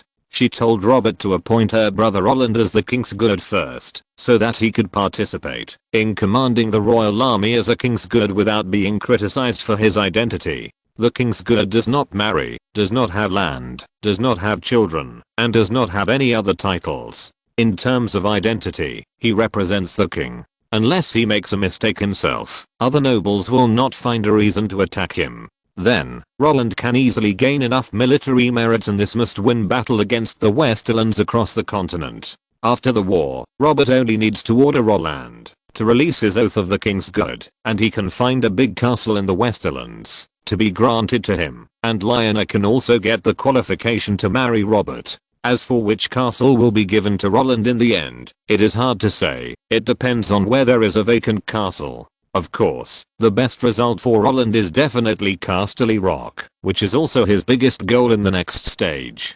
Congratulations, brother. Lyanna raised her glass to Roland with a smile on her face. Thank you. Roland also raised his glass to celebrate. Both of them could see 4 words from each other's eyes. The advantage is mine. Suddenly, Roland turned his head and sprayed the wine in his mouth. If he hadn't reacted quickly enough, it would have almost sprayed on Lyanna's evening dress. If he was unlucky, it would even spray on Robert, who was beside Lyanna. Then, Roland raised his head again, staring at the sky, and the whole person fell into a daze. Lyanna didn't understand, so she also raised her head and looked at the eastern sky. The next moment, the wine glass in her hand fell to the ground. No, it's impossible. Lyanna looked at the strange red comet in the night sky and whispered in a low voice. The White Knife River in the north. The crows have flown to various castles in the north to convey Eddard's decree. Within 2 months, most of the lords in the north will lead their armies to Winterfell. Odysseus rowed. Jaime lazily lay half lying at the stern. Odysseus didn't know what medicine he had used on him, but his injuries miraculously healed. But he had no intention of helping row the boat. Then they will go south through the moat Kaelin and the Neck, meet up with other royal armies, and go to Castle Rock together to smash your father's head. Odysseus continued. Before that, Jaime shrugged. He was accustomed to Odysseus's black humor. We have to think about how we are going to leave this damn north first. Although you used your magical magic to help us avoid the pursuit of Winterfell's cavalry, you have to know that there is no way we can reach White Harbor or Moat Cailin before Winterfell's ravens. Then do you remember how I avoided the pursuit of those cavalry? You said it was your magic. Jaime noticed that Odysseus was not satisfied with this answer, so he added, your eagles were scouting from high altitudes and grasped their every move. So, no raven from Winterfell can fly to White Harbor. Odysseus smiled, revealing a mouthful of unpleasant yellow teeth. Not even one. You killed them all? Jaime sat up suddenly and picked up the wooden paddle at hand. So we can take a boat from White Harbor to the south. Seeing Jaime stop playing badly after seeing the hope of escape, Otis laughed out loud. However, just as he was about to tell another dark joke, the smile on his face suddenly froze. He looked at the red light in the eastern sky in astonishment and felt goosebumps all over his body. The magic tide arrived a year ahead of schedule. Who did this? Chapter 186. Whoever gives you milk is your mother. SS Pentus. Damn it. Damn it. Still can't find it. As soon as the player Marco returned to the camp, he roared loudly. Perhaps because he had been with the Dothraki for too long, he also got into this habit of speaking. Casa, under Drogo's orders, searched all over Pentus, but still couldn't find any trace of Daenerys. Not only Daenerys, but also the player named Darren Grafson. We brothers prepared a trap for them for so long, but they didn't step into it. Instead, they made such a big fuss in Pentus. Don't worry, I found a clue. Although the player Fugo said this, his face was not good. Marco estimated that what he found was not good news. I caught a spy who originally belonged to Prince Hazan. Fogg began to explain. He claimed that he saw with his own eyes that the Targaryen siblings were taken away in a luxurious carriage with 4 horses, and they were accompanied by a team of Unsullied. Although he did not know the next whereabouts of the 2 carriages, I successfully found another clue near the port. Many civilians saw a team of Unsullied desperately trying to rescue a burning inn, and the 2 carriages that met the spy's description were also parked at the door of the inn. You want to say that Daenerys and the others were burned to death in that inn? I don't know, but this possibility exists, Fogg said. His face suddenly changed. He shook his head. No, this possibility has been ruled out. What are you looking at? Marco was confused and turned his head to look at the eastern sky. On the black curtain, a comet scattered crimson rays of light through the thick clouds. That bastard not only stole Daenerys away, but also hatched a dragon. Fogg's tone was a little bleak. So what should we do next? Marco said in confusion. Our plans have all been disrupted. A lot of our preparations in the early stage have gone down the drain. When can you beat Drogo? Can you do it within half a year? Fugo forced himself to calm down and asked. What nonsense are you talking about? There are no more players to kill. The main quest 3 is nowhere in sight, and the scoreboard can't be rushed up. With our current resource acquisition speed, it will be difficult to beat Jacko or Polo within half a year. Beating Drogo? Dreaming? Marco said angrily. Because they did not participate in any meat grinder, the resources they got were even less than those of the Anderpool brothers in Pentus. Hugo was choked and speechless for a while. To beat Drogo with a Dothraki fighting style, I'm afraid you have to maximum out the data board except for mental power to do it. By the way, why do you ask this suddenly? It was Marco who broke the awkwardness first and asked, did you think of something? If you were Aaron Grafson, where would you go after you stole Daenerys and got the dragon? Instead of answering directly, Fogg asked. Astapor, Marco answered without hesitation. When the player's time cost is so tight and there is almost no time to train soldiers, ready-made high-quality soldiers like the Unsullied must be seized. If they can be seized, then what? What will he do? Fogg continued to ask. Capture Astapor? And then further seize Slavers Bay? This time Marco thought for a while before speaking, which was basically the route of the original book. It's possible, but not necessarily. Foggo shook his head. If they had followed Daenerys in the original book and reached Astapor, perhaps abolishing slavery and capturing the city would have been inevitable. But since he took Daenerys away in advance, perhaps he would not choose such a radical way. Seizing Astapor would completely destroy his credibility, and abolishing slavery would offend almost the entire Eastern world. Darren is such a jerk. He has played the entire Pentus around, and even Illyrio and Halhazan fell into his hands. I don't think he will be so simple and brutal. Then what will he do? Marco asked quickly. If I had guessed it, we wouldn't be in the situation where he stole Daenerys and all our previous efforts were wasted. Foggo was suddenly a little exasperated. If possible, I really don't want to be his enemy. Forget it, Foggo sighed. I'll find a way to tell Drogo that the person who cheated on him went to Slaves Bay. No matter what, we can't let Darren find a place where he can farm in peace. He has a dragon, and we must not let him develop. Narrow sea, kiss of the breeze don't want to eat. Looking at the black dragon Ian crawling around a small piece of barbecue, Ian, Daenerys and others around the table looked at each other.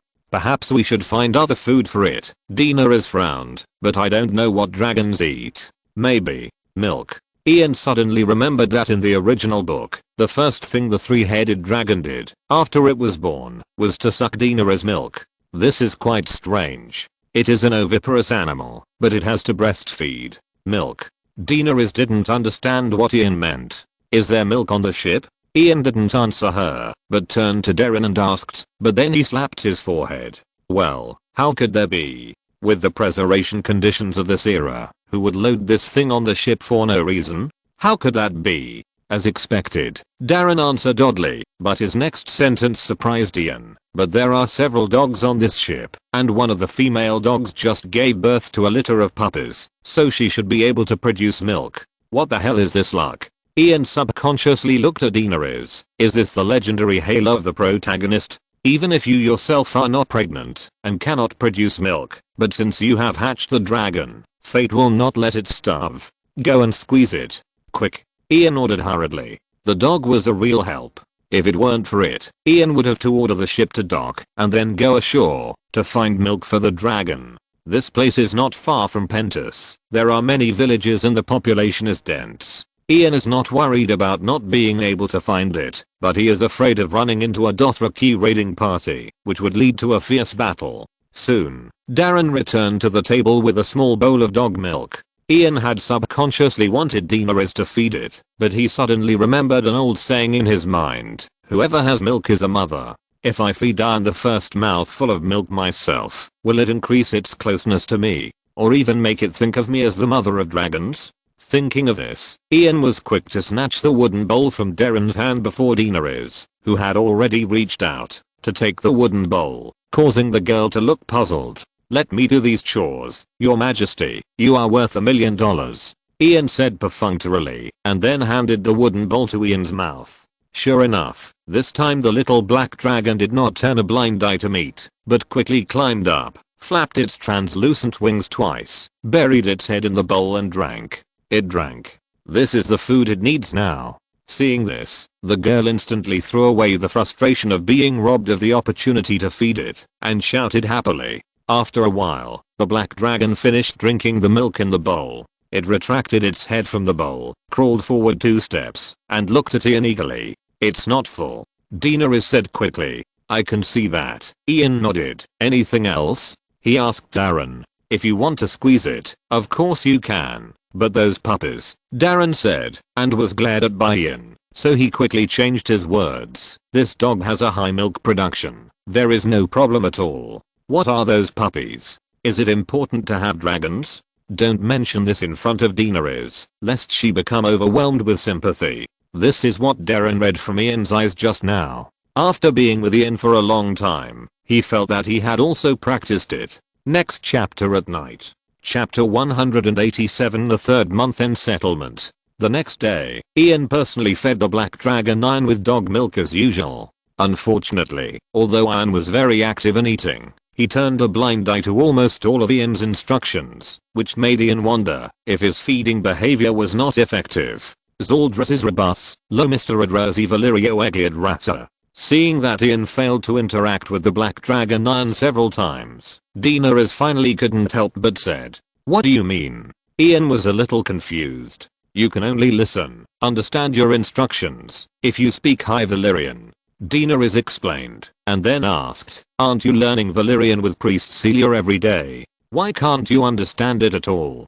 "Maybe it's because I went riding during class. It's only been a few days, Your Majesty." Ian laughed. "I've only learned some basic vocabulary. In fact, there weren't even any basic vocabulary." "Then how about I teach you in the future? Viserys has told me a lot of words for dragon taming. Although dragons have long been extinct, the dragon taming courses of the Targaryen family have never been interrupted.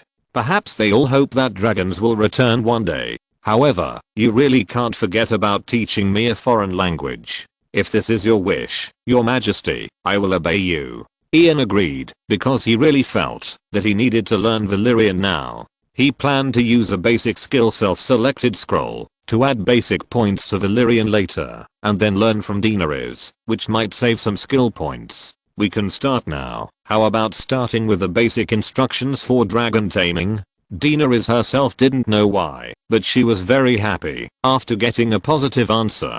Perhaps it was a very fulfilling thing for her to be Ian's teacher on a certain issue. Later, under the leadership of Daenerys, Ian started today's foreign language learning and dragon training basic courses. The study lasted until dusk, and Ian returned to his room in the cabin early after finishing his meal.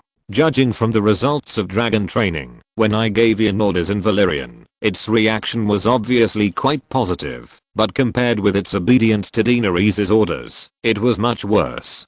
Based on this, Ian's preliminary conclusion is that feeding the black dragon is quite effective. Although it does not regard itself as its mother, it at least regards itself as a wet nurse. Otherwise, it is unlikely to respond to the orders of someone who does not have Valyrian blood. Of course, this is also related to the fact that Ian was just born and basically has little self-awareness. When the dragon grows up a little, it will not be so easy to command it. For example, in the original book, Drogon, who was more than 3 years old, was even rebellious enough to fly away directly, and the dragon mother could not do anything about it. The only way to truly and effectively control a dragon is to become its dragon rider, but the damn system does not provide players with the blood of the Valyrian Dragon King, so this path is difficult to take. Similarly, if the player does not have the blood of the Dragon King, the NPC provided by the system will most likely not have it either, so the only person Ian can trust to become a dragon rider is actually Daenerys. As for trying to recruit people with the blood of the Valyrian Dragon King from the free cities to be dragon riders, Ian would never do it. The rebellion of the 2 illegitimate dragon riders recruited by the Black Party during the Dance of the Dragons was a living lesson. He would rather let the remaining dragons have no riders, or even not hatch other dragons at all, than to hand over such a strategic weapon to someone who cannot be absolutely trusted. After a brief summary, Ian went to sleep early, because today is the settlement day of the 3rd month, and it is also the day when the main task 3 is updated. He needs to get up before dawn and sort out things related to the system. A few hours passed quickly, and it was already early morning when Ian woke up. He did not sit up, but logged into the system while lying in bed. The first email was yesterday's report on the remaining players, and the number was still 27. The second was last month's settlement report. Congratulations to the player who ranked first in the scoreboard on the third month's settlement day. The player received rewards. 20 points, 2888 gold dragons, and 1 regional self-selected S-level NPC. Just as Ian had thought before, the rewards for the scoreboard were indeed increasing every month. This time, there were 10 more points and 1000 gold dragons than last month. Although this reward is not so important to Ian now, what would it be like if this kind of increasing reward could be accumulated until half a year later, or even 2 years later? Thinking of this, Ian suddenly didn't want the players to be eliminated too quickly. After all, once the number of surviving players is less than 20, the scoreboard mechanism will be cancelled, and he will not be able to get this stable benefit every month. Without further hesitation, Ian directly clicked on the S-level NPC's card drawing scroll. Then he saw the 3 NPC class cards he got this time. Pirate King of the Stenestep Islands, Strength 33, 36, Agility 31, 35, Spirit 0, 6 skills, Advanced Swordsmanship, Advanced Throwing, Hand Axe and Spear, Navigation Mastery, Random Other Skills Equipment, Long Sword, Throwing Axe. Chain Shirt, Champion Gladiator of Meereen, Strength 35, 38, Agility 32, 35, Spirit 0, 6 Random Weapon Mastery, Random Weapon Advanced, Random Other Skills Equipment, Random, Temple Cavalry of Koha Black Goat, Strength 32, 40, Agility 28, 35, Spirit 4, 8 skills, Advanced Scimitar, Advanced Hammer, Advanced Riding, Intermediate Lance Equipment, Koha Scimitar, Mace, Koha Black Goat Armor, Heavy Warhorse. Looking at the 3 cards, Ian began a simple analysis. The first one is the Pirate King of the Stepstones. His name sounds impressive, but judging from the statistics, he is only average among the S-level NPCs. Ian can probably guess the reason for this. There are too many Pirate Kings in the Stepstones. Legend has it that the Stepstones were once part of the Arm of Dawn, connecting Westeros and Essos.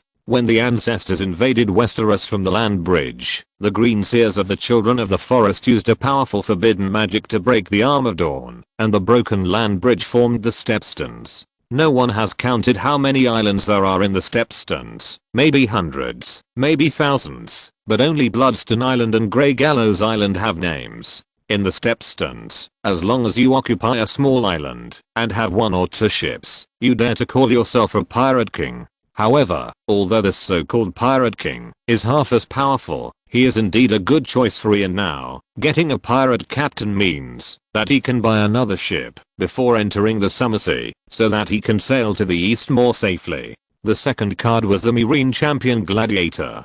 This was purely a matter of luck. There were hundreds of arenas in Meereen, and the quality of the champions varied greatly. For example, Ian and his team had killed several champion gladiators of medium strength in the previous tournament in Pentus. Although Ian was always lucky in drawing cards, and the probability of getting a super warrior by choosing this card was not small, at this stage, Ian thought that he didn't need a pure fighter very much. So he directly ruled out this option.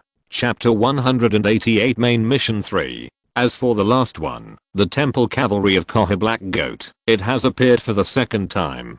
Its data is average, and it has a set of Koha Black Goat enchanted plate armor that is sold for 10 points in the 3rd level mall. He is basically worthless to Ian now, and is destined to play the role of a runner-up again. Finally, Ian clicked OK on the Pirate King of the Stone Steps. Koru, Strength 34, Agility 32, Mental Strength 3 skills, Advanced Swordsmanship, Advanced Throwing, Hand Axe and Spear, Navigation Mastery, Basic Spoken Valyrian, Basic Spoken Common Equipment, Long Sword, Throwing Axe, Chain Shirt. All the data are average, but it doesn't matter. Ian only cares about the Navigation Mastery. Where is this Koru now?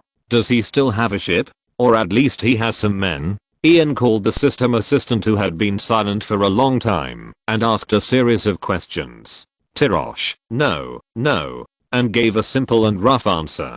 Tyrosh is one of the 9 free trade cities in Essos, located on the edge of the Stepstone Islands. The 2 noteworthy answers Ian expected. After all the NPCs he had obtained before had no power or wealth except for the equipment they were wearing. Why not? He is a pirate king after all. It is impossible that his ship just sank. Ian still raised the question. The fact that NPCs, as natives, had no power and wealth really troubled him for a long time. On the eve of the official start of this competition, all NPCs trained by the organizer gave up their original positions, power, and property, and only carried their own equipment, to wait for the players to choose. This time, Annie gave a more detailed answer. This can prevent the NPCs from bringing their own power to affect the fairness of the players' competition. No wonder. Ian nodded. Wait. Give up on the eve of the competition? It's only been 3 months. If I ask them to reassemble their original subordinates now, it will be in time, right? Ian asked immediately. Anika paused, then said the familiar line, "Sorry, I can't answer questions outside of my authority." "That's fine." Ian nodded with satisfaction. If he could get Koru back some of his former subordinates, or even his ship, he would make a lot of money this time. And Roll had said before that he had trained soldiers in the disputed lands, and he might be able to talk to him in detail later, and maybe find some opportunities to expand his advantage from his connections. Okay, then let Koru wait for me in the largest inn next to the port of Tyrosh. Ian gave the instruction. The function of sending messages to NPCs through the system is quite useful, but it's a pity that players can only use it once, when they just get a certain NPC, and the content can only be to let the other party come to find you, or wait for you somewhere. Otherwise, the practical value of NPCs will be many times higher. After processing the settlement rewards, Ian opened his own profile page, consumed a basic skill self-selected scroll, and learned the basics of High Valyrian. The tight time now did not allow him to learn a new language from scratch. He needed to lay a foundation, and then use the fragmented time to study with Daenerys or Celia, and master the ability to speak this language. The updated layout is Ian, Strength 35, Agility 27, Mental Strength 22 Skills, Etiquette Basics, Common Language Basics, High Valyrian Language Basics, Swordsmanship Proficiency, Horsemanship Advanced, Lance Intermediate, Skin Changer Intermediate, Green Seer Basics. Attribute points 0 skill points 5 points 191 items. Basic skill self-selected scroll *1 skill upgrade scroll *2 dream dungeon opening scroll *1. It was only at this time that Ian noticed that his common language was only basic. Fortunately, the common language of Westeros was exactly the same as the English in his previous life. With an IELTS score of 7.5, he had not encountered any problems with the common language in this world. Then Ian closed the data card, switched to the task toolbar, and began to check the newly updated main quests. Unexpectedly, the main quest 3 was different from the first 2 main quests, which required a choice of 3, but directly provided a set of series of quests. Main Mission 3, Map of the Country Mission Objectives. Rule a population of more than 500,000, 30 points. Rule a population of more than 3 million, 100 points. Own a city with a population of more than 500,000, 100 points / city. Own 10,000 soldiers with a system quality evaluation of more than B grade, 30 points. Own 30,000 soldiers with a system quality evaluation of more than B grade, 100 points. Annihilate, kill or capture 10,000 soldiers with a system quality evaluation of more than B grade, 30 points. Annihilate 30,000 soldiers with a system quality evaluation of more than B grade, 100 points. Achieve an epic victory, automatically evaluated by the system, 100 points / time. Mission reward can be collected after all the above tasks are completed, of which epic victory and owning a city with a population of 500,000 need to be completed at least once. 1000 points. Note: in the city occupation mission, each city is settled only when it is occupied for the first time. Main storyline 1 seeks money, main storyline 2 seeks titles, and main storyline 3 directly maps out the country. This difficulty span is in line with the style of dog planning, Ian couldn't help but think. However, this task is surprisingly reasonable. First of all, it is called to go, but it will not let you get the title of king or anything like that. Instead, it simply considers the number of elite soldiers, the number of enemies killed, and the number of people obtained.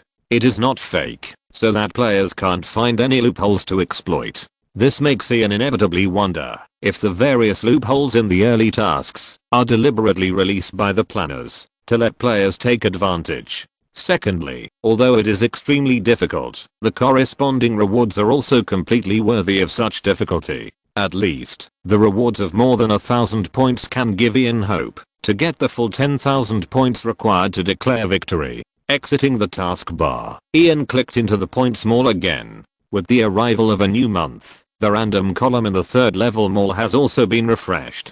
The fish bean with seed paste that Ian ate before was bought from it, so Ian wants to see if he can find other treasures this month. A book from Yiddi, written in Yiddi language, who knows what it is. 5 points. A large piece of mysterious black stone, a building material of unknown origin. In every corner of the known world, wherever there are ancient wonders, this smooth and greasy black stone mysteriously appears. 5 points. Ice spear, a spear made of ice, but it will not melt at room temperature. 30 points. The evolution of weapons and warfare, a work by a doctor in the Citadel, recording the military development history of Westeros for tens of thousands of years. Although the final conclusion is that there is almost no development, it is still quite interesting. 30 points. Ian pulled the corner of his mouth. The things in this issue seemed to be more useless. They were all things that seemed interesting at first glance, but in fact they were useless. Forget it. Ian did not choose to buy, but exited the system. When he left the room and came to the deck, the sky outside had brightened. The sun rose from the eastern horizon, dyeing the clouds with a faint glow. As the kiss of the breeze rounded the last large bay, Ian knew that they had left the port of Pentus. The voyage against the wind had ended. End of Volume 2. Chapter 189. Varys' Nightmare. Varys had a dream. In the dream, he returned to his childhood. He saw his childhood master. Although his face was blurred, he could still feel the familiarity of his figure. Because the time he spent as a slave in the kitchen of the Lies Merchant's mansion was the happiest time in his entire miserable childhood. The cooks and maids of the rich merchant were all very good people. They rarely let Varys do heavy or tiring work. And in the rich merchant's mansion, Varys also had a large group of close playmates. Unfortunately, the happiness in the dream was very short-lived. He soon saw a troop. He vaguely remembered that day. It was the birthday of the rich merchant's daughter. In order to celebrate the birthday of the little princess at home, the rich merchant invited a touring troupe to perform at home. And on that day, the owner of the troupe took a fancy to Varys and expressed his willingness to buy him out. At that time, the young Varys didn't know what this meant. He just thought that he could get rid of the boring life of a helper and perform in the troupe wearing all kinds of beautiful clothes. So he begged the rich merchant to sell himself to the troupe. Unexpectedly, this was the beginning of his miserable life. The dream continued. At this time, he had come to the ship of the troop owner. He did all the dirty work and groceries, endured the hard training, but often did not have enough food. Their troop toured between the free trade cities, and sometimes went to Old Town and King's Landing. The dream was like a quick tour, awakening Varys' memory bit by bit. Soon, he became nervous, because their troop came to a place in me that changed his life. As expected, he soon saw the wizard. It was him who asked to buy him with a large sum of money, and the amount was so large that the troop owner could not refuse. At that time, he was extremely afraid of the man, because he thought that the other party would enjoy the little boy as rumored, but the other party did not. The wizard actually needed him to complete the blood magic. At this moment, Varys was naturally not afraid, because the wizard had already been caught by him and locked in a coffin in the basement. He had already completed his revenge. But at this moment, Varys still frowned deeply, because his feelings in this dream were so clear, and he had been fed the kind of potion that made him unable to move or speak, but could feel everything. He was going to be castrated again in his dream.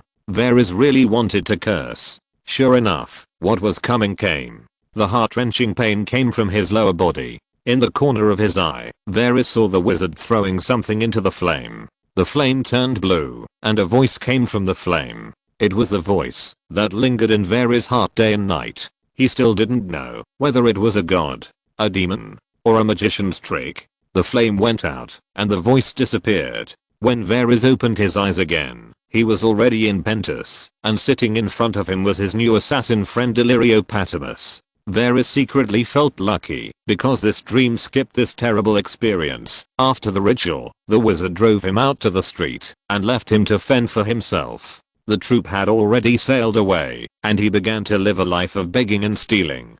During that period, he suffered both physical and mental torture every day.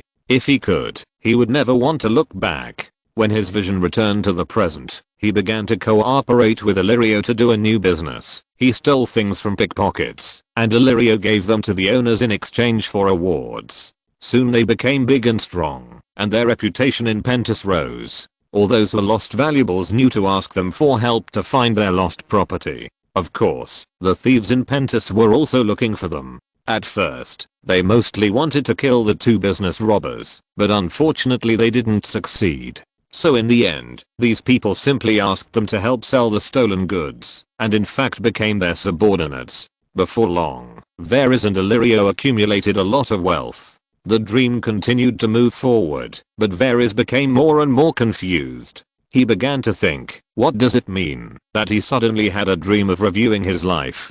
Could it be that he accidentally ate something that was poisoned, and then he unknowingly came to the end of his life in his sleep? The dream did not leave him time to continue thinking, because he had already arrived in Westeros. He came at the invitation of Aerys II.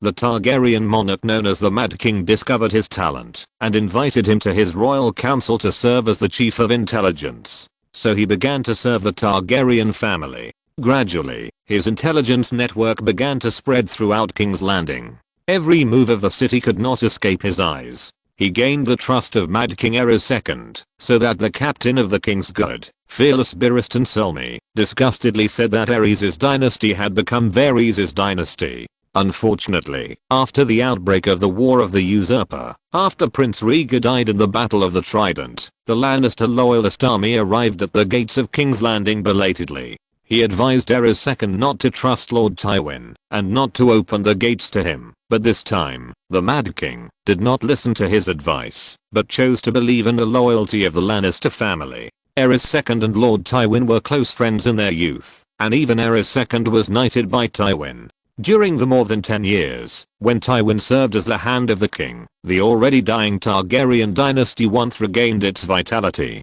Although the two eventually broke up due to suspicion, when Aerys II was really facing a catastrophe, he still opened the gates of King's Landing to Tywin. Afterwards, Tywin Lannister's army massacred King's Landing, and his subordinate Gregor Clegane, the Mountain, went straight to the Red Keep to slaughter Rhaegar's children and widow. Rhaegar's son Aegon was pulled out of Illyri's arms by the Mountain and fell to death on the wall, and his daughter Rhaenys was pulled out from under the bed by him and stabbed to death with a sword. In the dream, Varys witnessed all this again, but did not stop it, just like more than 10 years ago. Fortunately, it was a dream, Varys secretly thanked. Fortunately, these scenes will only appear in my dream. These truths. When the scene changed again, he appeared in Pentos again. At this time, Illyrio had become one of the 7 governors of the city. In the dream, Illyrio excitedly showed Varys his newborn son, a boy born to Illyrio and his prostitute wife, Silas. The boy had purple pupils and silver gold hair. Is this your child? Of course. A Valyrian noble with such pure blood, he looks no different from a member of the Targaryen. In a sense, he is also a Targaryen. Illyrio answered meaningfully. The child's mother Silas, like Varys, is a descendant of Blackfire. Red and black, dragons are dragons. Varys nodded. At that moment, a great plan emerged in his mind. He was going to do something that no one dared to imagine with his good friend Illyrio. He was going to artificially create the most wise and benevolent monarch, and then to create a dynasty. However, just when Varys had finished brewing the plan and wanted to tell Illyrio, the baby in Varys' arms suddenly burned up and turned into a charred residue.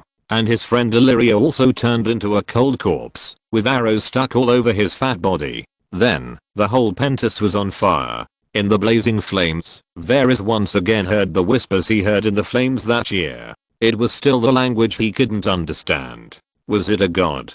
A demon? Or a magician's trick? Get out, you shameful thing. Varys roared in his dream. What he didn't expect was that he actually saw a figure in the flames. The man was wearing the white plate armor of the King's Guard, had blonde hair, and looked very young. He stepped on the flames and walked out of the ruins of Pentis. Behind him, a huge black dragon spread its wings and blew a mouthful of dragon flame at him. The next moment, Varys woke up from his bed. He was slightly relieved when he found that he was not dying from the poison, but at the same time, he was more confused. Who was the young man at the end of the dream? Who made the voice in the flame? What happened to the dragon? Was it just a dream, or was someone telling him something? Varys did not believe in God, and he always hated magic tricks, but he could not believe that this was just a nightmare. He had not had a nightmare for many years, and he could not even remember the last time he had a nightmare. He knew that this was an ominous sign. Soon his premonition was confirmed. In the afternoon of that day, a letter was delivered to him. The letter came from the other side of the narrow sea, saying that Pentis was massacred by the Horse King Drogo. Illyrio was killed in the turmoil, and the whereabouts of the Targaryen brothers and sisters were unknown. This was another piece of bad news from Winterfell. Following the news that the Queen had an affair and was executed, and Robert had declared war on the West, it was far worse than the news from Winterfell. It took Varys an unknown amount of time to recover. He staggered to the table and took out a quill and writing paper. He was going to write to Harry Strickland, the leader of the Golden Company, and Sir John Clinton to discuss the future of their already precarious plan to restore the country. After writing the letter, Varys cut off a piece of sealing wax and held it with a spoon over a candle to melt it. In the flickering candlelight, he saw the shadow of the blonde young man in his dream again.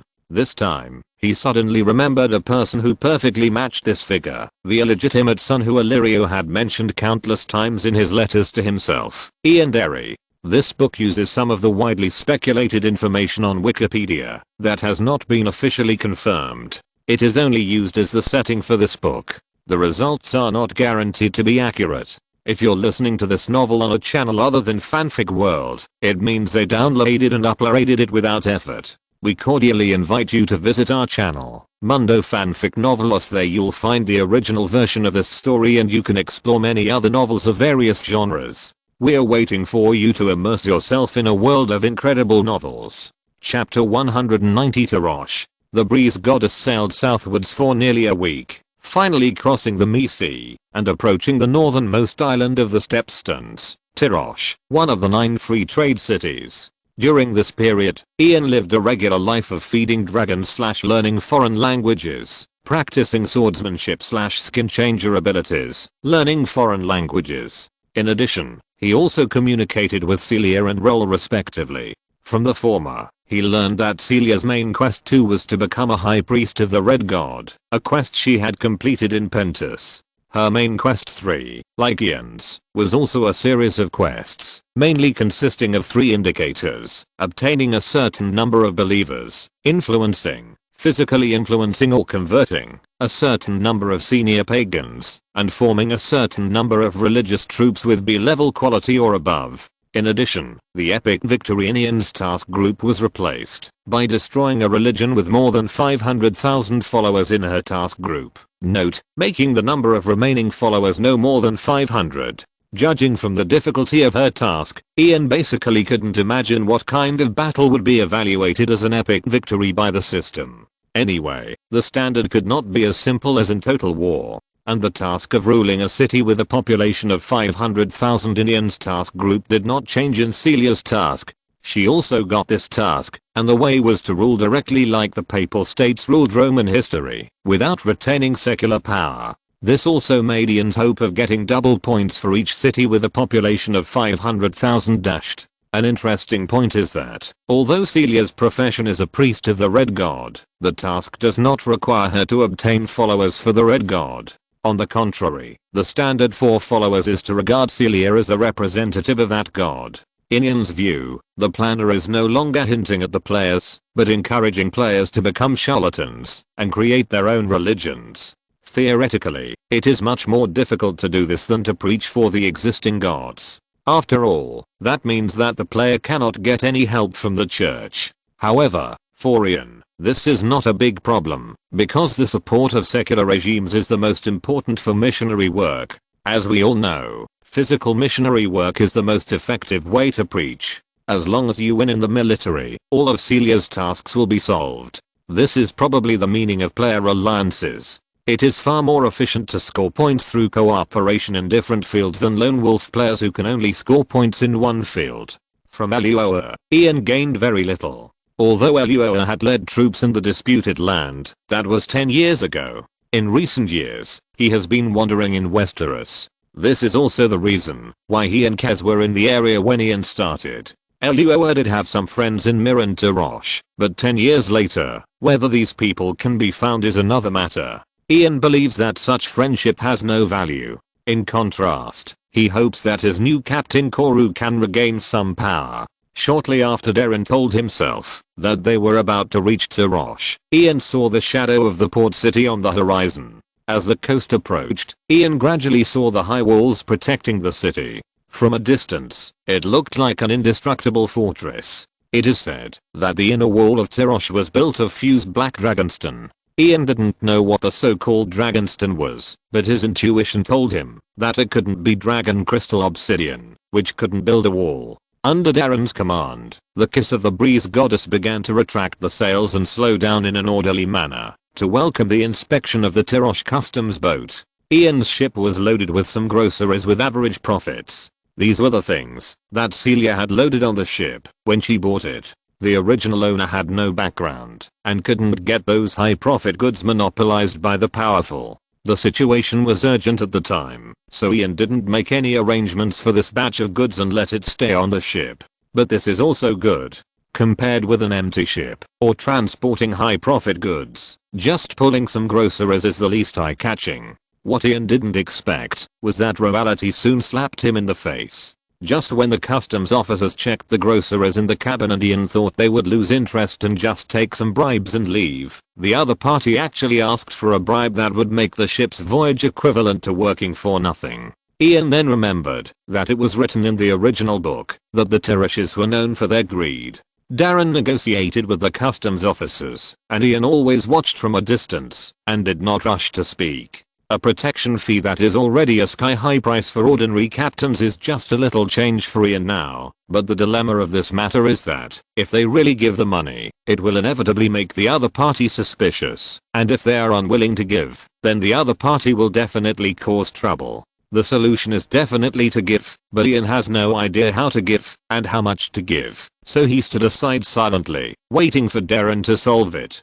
Letting professionals deal with professional problems is Ian's style of doing things. In areas that he is not familiar with, he is usually very humble. Soon, Darren finished talking with the customs officer, and Darren finally paid half of the amount the other party asked for. Most of it was silver coins, with only a few gold coins and copper coins. It turned out that Darren had been prepared. After the customs officer left Ian's ship and returned to their boat, Ian came to Darren's side. The amount of customs clearance fee is much larger than I thought. I thought I only needed to pay a quarter to a third of their asking price. Our goods are not profitable. Why would they ask such a high price? Ian asked in a low voice. It is precisely because our profit is not high that these small shrimps dare to blackmail us. The port will never lack ordinary captains like me, Darren said helplessly. For those ships with real backgrounds, they will honestly pass customs. Otherwise, if the captain of the Illyrio Chamber of Commerce or someone else complains to the Grand Lord of Tarosh, none of them will be able to escape. It's really realistic. Ian laughed. He should have thought of this kind of thing, but for some reason, he just ignored it. Is it because I'm not worthy of such a small shrimp now? Ian's usual thinking habit is to put himself into the perspective of each character he deals with, think about what he would do if he were him, and then speculate all the possibilities of the matter from the two factors of purpose and conditions. But he didn't do that just now. He just thought about the problem from his own perspective. This incident did not cause any consequences, but it made Ian alert. He found that with a hint of power and status, he seemed to be inevitably becoming arrogant. Arrogance is a dangerous twin brother. Taking a deep breath, Ian readjusted his state. He saw that Derry had left and went to the back of the deck to command the work of furling the full sails and lowering the anchor, so he waved and called Bronn and Dorian to his side. This time when entering the port, your mercenary team and all the sailors on the ship are not allowed to disembark without my order. Ian ordered them. Can't disembark. Bronn was the first to raise objections. Do you know what Tyrosh is most famous for? Mercenaries, slaves, and lust gardens. He immediately asked himself and answered. Chapter 191 News from Westeros. I've come to Tyrosh with so much money, and you tell me you won't let us get off the ship? Bronn couldn't accept it. I need you on the ship, my friend. Ian said earnestly. The sailors know the secret of the ship, and now is not the time to let the world know the existence of dragons. Well, the players must have known it, but at least they can't know where the dragons are. As compensation, Ian continued, I can buy a batch of slaves you need back to the ship, and gave Daenerys the first lesson on the issue of slaves, but at the same time, they can't get off the ship. I want you two to be responsible for supervising this matter. There are nearly 200 sailors on the ship, Bronn complained. I believe they won't like this order, and I believe you are good at solving these problems. Okay. Bronn agreed directly, and didn't ask for more money as usual. I will make them behave like novice nuns in a monastery. He didn't lack money, although because of the unrest in Pentos before, he didn't get the 1,000 gold dragons promised by Prince Hazen. But the generous Lannis, oh no, what does Lord Derry call him? If he is willing to pay, he is my good lord. The generous Lord Derry paid 500 gold dragons to compensate himself on behalf of Prince Hazen, so that he did not fight in vain. Now Bronn's desire for the golden dragon is not as strong as before. He is more interested in the castle and earldom that Ian promised him. From the perspective of the Targaryen queen getting the dragon, this does not seem to be out of reach. After getting Bronn's guarantee, Ian looked at Dorian again. To be honest, he was not worried that Dorian would refuse. Since he swore allegiance to him, this kid has been faithfully executing his orders. Of course, sir, Dorian agreed, and then he added, but I want to correct a mistake you made. The Black Falcon group is not a mercenary group. We are your personal guards. As early as when we were in the Stranger's Temple, we swore allegiance to you. Ian was stunned, and then laughed out loud. Dorian is only 2 years older than me. Only 2 years older than me now. When I first met him at the Crossroads Inn, he was still a green and reckless young man. I didn't expect that he could say such words now. Thinking about it carefully, it seems that, after being with me for a long time, these people around me have become smarter. Yes, it was my slip of the tongue. You are my personal guards. Ian nodded. Kneel down. As he spoke, he drew his sword. Dorian was a little confused, but he still knelt down. On one knee, my friend. Ian resisted the urge to cover his face. Dorian then understood Ian's intention and quickly readjusted his posture. Dorian Black Falcon. Ian placed the sword on Dorian's right shoulder. In the name of a warrior, I ask you to be brave. In the name of the Father, I ask you to be fair. Stand up, said Dorian. I formally appoint you as the captain of my personal guard, and you will have the power to choose the emblem for your family. I will swear allegiance to death. Dorian clenched his right fist, hammered his left chest twice, and then stood up.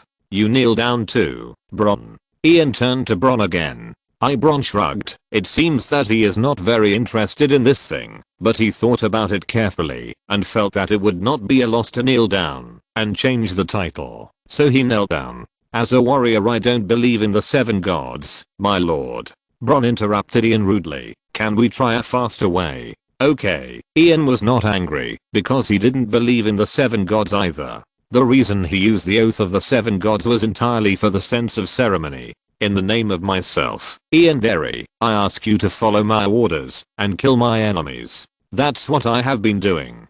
Then get up, said Bronn.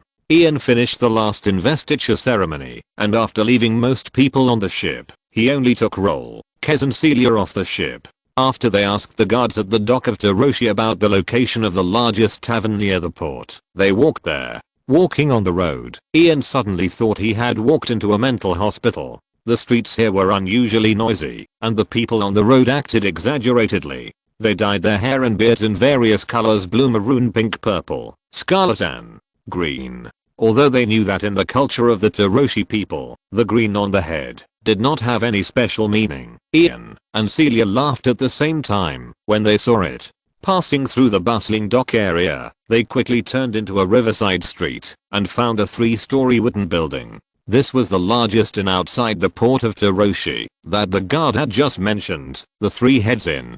Without lingering outside the door, Ian and his companions walked into the inn and sat down at a random table. The servant in the inn took the initiative to ask Ian what they wanted to order. Ian casually ordered 4 glasses of local wine and then began to wait on the spot. He did not need to find out the specific location of Koru. According to experience, he only needed to arrive at the agreed location and the NPC would take the initiative to find him. However, while Ian was waiting, the voices of the mercenaries at the next table reached his ears. "There's going to be a war in Westeros. We can try our luck there.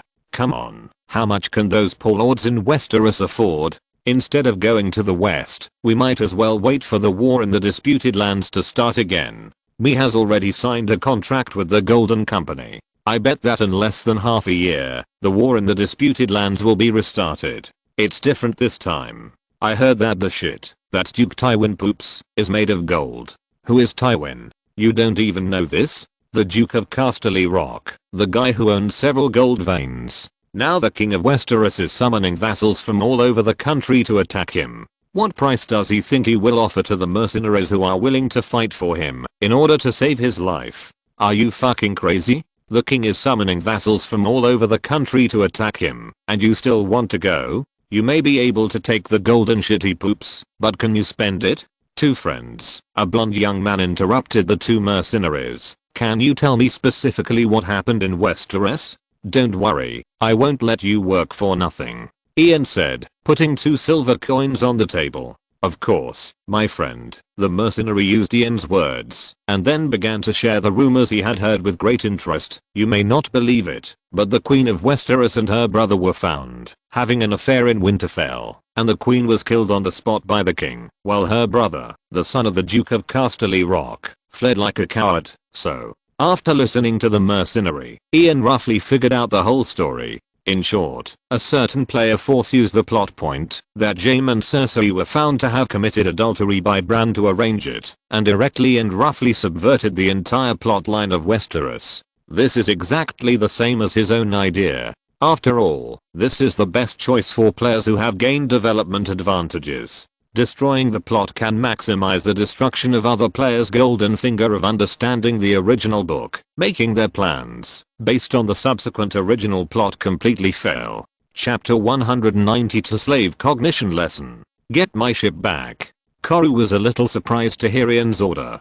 "That's impossible, sir," he immediately explained. "I sold my ship 3 months ago and dismissed all the crew members. Where is the money from the sale of the ship?" "All of it was distributed to my crew members as severance pay." He really didn't give any loopholes to exploit. Ian pulled the corner of his mouth and asked with the last glimmer of hope, "Then can you find some trustworthy men now?" "Maybe. I don't know." Koru shook his head. "Most of them should have gone to other ships to find work, and maybe some of them stayed in Tyrosh. I have to look for them to find out. We will stay in Tyrosh for a maximum of 3 days. During this period, try to recruit the old men you can trust," Ian ordered. "At the same time, help me find a large sailing ship with more than 200 oars. I want to buy it. I will let Darren and you do this later." "Yes, sir."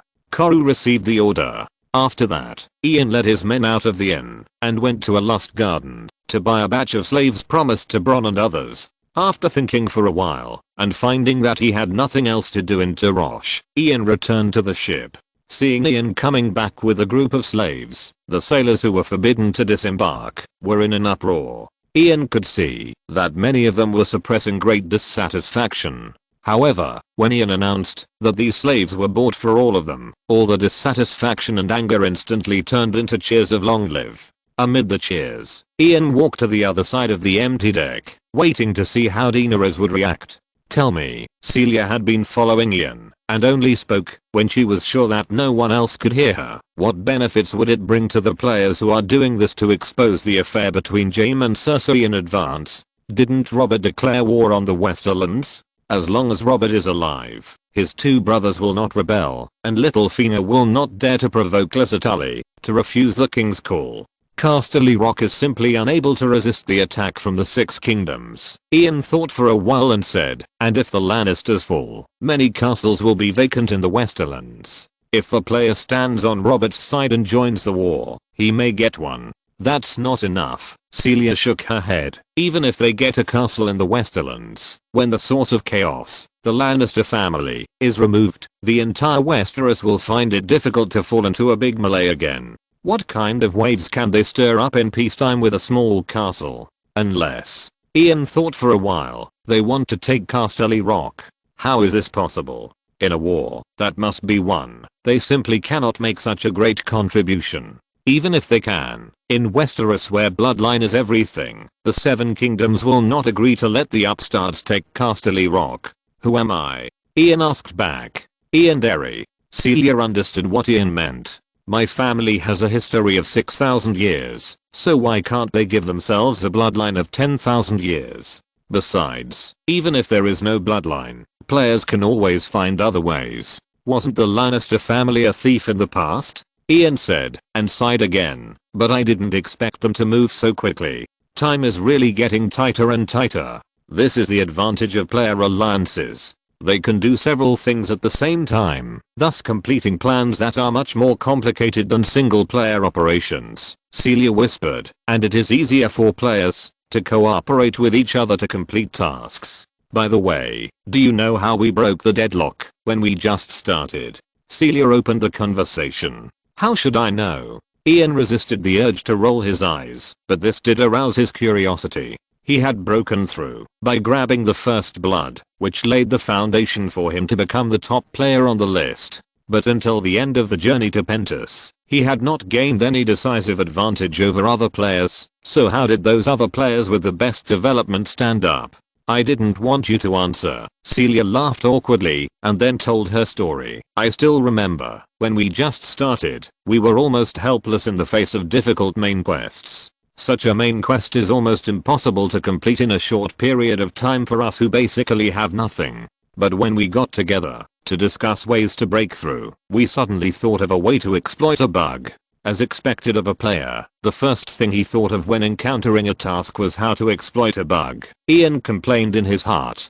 Because Ginny Tame started as a merchant, he had 100 gold dragons at the beginning, and one of the 3 tasks of my mercenary teammate was to rob 100 gold dragons. So you asked him to rob Ginny Tame? Ian was a little amused. Wasn't this a task that the planner deliberately gave to the allied players? Yes, that's it. The mercenary got 3 points of the main task. After lending 1 point to me and Ginny Tame, the 3 of us basically guaranteed that we would not fall into the last few in the first month, and then we started to let go and try to get close to Daenerys. Are you hinting that I should give you more authority? Ian raised his eyebrows. I'm hoping that you will give me more trust. Within the vision of Dadu, I trust you unconditionally, dear.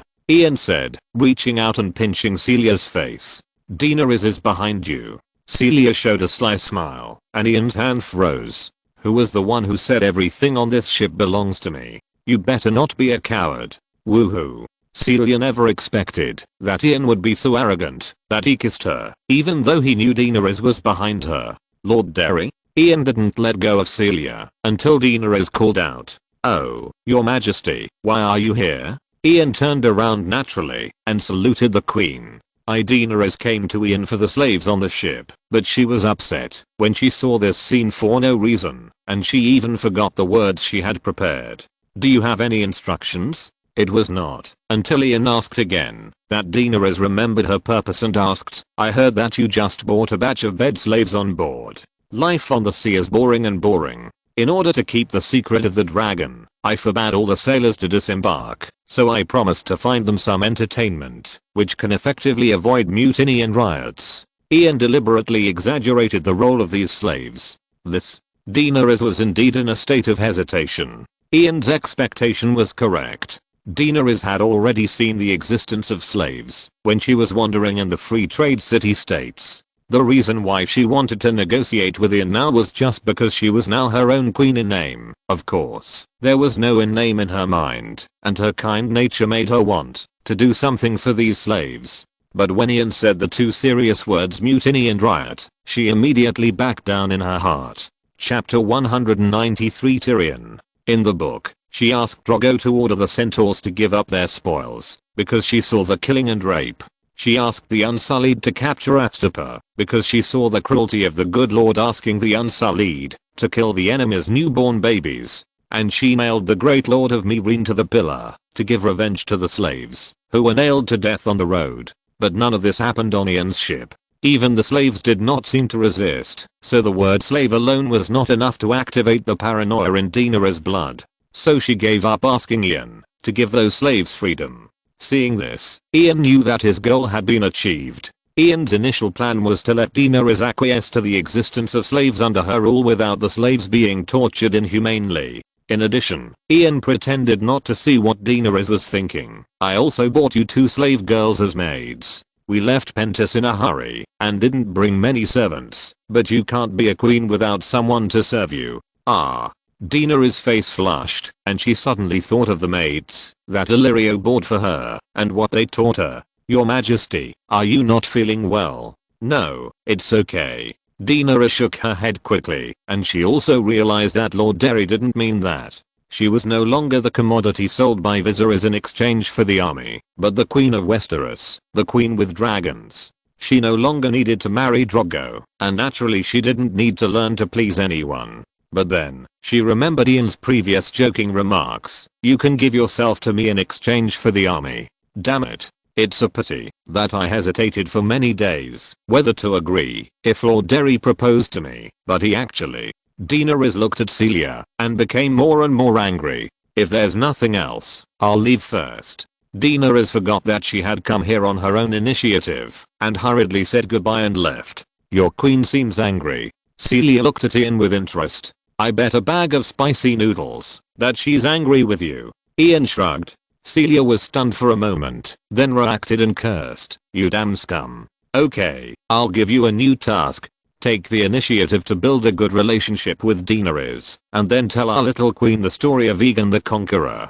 Talk about his dragon. The Black Death is more than 100 years old, and can swallow a mammoth with his mouth open. There's no comparison between our Iron and it. Talk about him having 2 wives, Visenya and Rhaenys. Ian corrected Celia's view. What? Celia said in confusion. Are you going to give me a status? She didn't think Ian would do such a thing. No, Ian shook his head. I just want Daenerys to know that it is normal for a conqueror to have 2 wives. Isn't it a small matter to have a mistress? I said that I don't intend to hide this issue. Instead of burying a landmine in the future, it is better to let her accept it herself. What if she can't accept it? Then why don't you just stop learning foreign languages from you? It's not a big deal. She will think of herself as the winner of the competition with you. North 3 days after leaving Winterfell, the King's Road gradually turned into a path not much bigger than a forest path. The farmland retreated, and only dense forests were seen, and the population became sparser and sparser. On the 5th day, the hills on the side of the road had become mountains, like grey-blue giants carrying snow and steep rock peaks. A team of less than 20 people walked on this road, heading towards the Black Castle. Before leaving King's Landing and following the King's team north, Tyrion vowed to go to the legendary Wall of Despair and be at a height of 700 feet to see if the cold winter wind would freeze his Gigi. But he never thought that his wish would come true in this way. Tyrion had always guessed about the story between his brother and sister, but when he was suddenly caught by Ser Boris Blount and told all this, he was still shocked. Then he was brought to Robert, and in the courtyard of Winterfell, he saw his sister's body with his own eyes. Robert's angry fist almost smashed her head, and the extremely beautiful, but always hateful face became bloody. Tyrion almost vomited at the time, but he knew that was not the time, because the angry Robert wanted to kill the hateful little devil together, to get rid of the evil in his chest. Fortunately, the upright Lord Eddard. Tyrion swore that this was the first time in his life that he felt that Eddard Stark was so amiable and that upholding honor was so noble. The upright Lord Eddard stopped Robert from killing innocent people and suggested that the respected king allow the criminals to wear black clothes. Wait, the criminals? I want to take back what I just said about Eddard Stark being noble, Tyrion thought to himself. The criminal. Tyrion didn't know what crime he had committed. Was it because his last name was Lannister? Or because he was a dwarf? Probably because he was a dwarf with the last name Lannister. If he was not the former, he would not be implicated at all, and if he was not the latter, he would definitely be used as a hostage to threaten Tywin instead of choosing between dying and wearing black clothes. Tyrion looked up at his companions. There were only more than a dozen people in the team heading to Castle Black. The leader was Benjen Stark, Lord Eddard's brother and the chief ranger of the Night's Watch. He joined the army of liars, thieves and rapists for honor. Behind Benjen was another fool who was deceived, Jon Snow. He had no idea what the Night's Watch meant. His mind was full of so-called honor. If the incident between Jaime and Cersei had not happened, Tyrion originally planned to teach that fool a lesson on the way. Dwarfs have a natural affinity for illegitimate children, but now, he has no interest in it. As for the third person in the group, Tyrion looked up and showed a look of pity. Joffrey also didn't know what it meant to go to Castle Black. He didn't even know that his mother had been killed by his father, who temporarily regarded Robert as his father. He just regarded it as a journey that he had to take because of his father's order. Joffrey fiddled with his sword Lion's Tooth, still arrogant all the way. He didn't know that Castle Black would be the end of his life journey. From then on, the warm south, the prosperous King's Landing, and the thorny throne had nothing to do with him. Tyrion didn't remind him, because when he arrived at Castle Black, there would naturally be people willing to help educate him. Finally, Tyrion's eyes fell on Tommen. He was the only one in the team that made Tyrion feel distressed.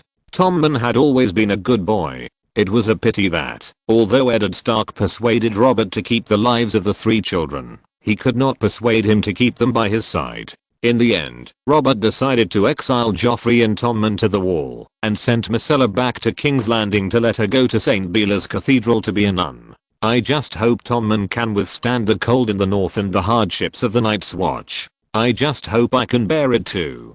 Tyrion thought self-deprecatingly. If nothing unexpected happens, I will probably have to freeze for the rest of my life in this barren and cold land. I don't know if there are any prostitutes on the Great Wall. If my second brother is really frozen, they will suffer a huge loss. The only good news is that the Black Legion will most likely not let a dwarf be a ranger, so at least I can spend the rest of my life on the Great Wall. Attack. A cavalryman's broken shout broke Tyrion's thoughts. He looked up and saw a large group of wildlings rushing out of the woods on the side of the road. The story of Westeros basically only shows the parts that the important characters in the original work see and have an important impact on the plot. The specific operation process of other players will not be written, otherwise the length that is not related to the protagonist will be too long. Chapter 194 Dream Instance. On the first night in Tyrosh, Ian returned to his room and logged into the system, ready to start researching the dream dungeon he had obtained through advanced achievements.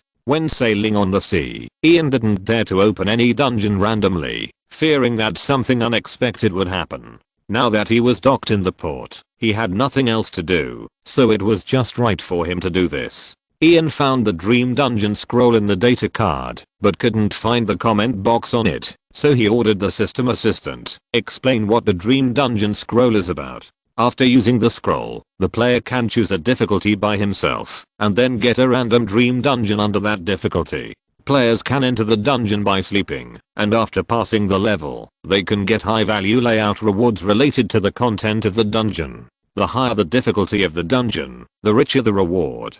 Different dream dungeons have different rules and clearance conditions, which players need to obtain before they can know. Annie read out the rules one by one. What will happen if you are woken up halfway after entering the dungeon? Ian continued to ask. Different dream dungeons have different rules. Players can enter exploration dungeons multiple times and the total time spent in the dream is calculated. Players can only enter challenge dungeons once. If they wake up in the middle, they will be considered failed. Annie explained. Will players encounter danger in dream dungeons? Each dungeon has different rules, but in principle it is related to the difficulty chosen by the player. Generally speaking, only nightmare difficulty dungeons can cause substantial damage to players, while other difficulties can only cause psychological trauma to players. How can substantial damage be caused? Isn't this just a dream? Ian was puzzled. In the world of ice and fire, dreams have a very special status. Many ancient beings have the power to influence dreams. The more complex the dream, the more likely it is to attract their attention, and thus cause their interference. Hearing this, Ian inexplicably thought of the plot in the TV series, where Bran saw the Night King through the vision of the three-eyed raven, and was grabbed by the Night King on his arm. Although vision is not a dream, in the world of ice and fire, the functions they undertake are very similar. It is difficult to say whether those beings can accomplish the same thing through dreams.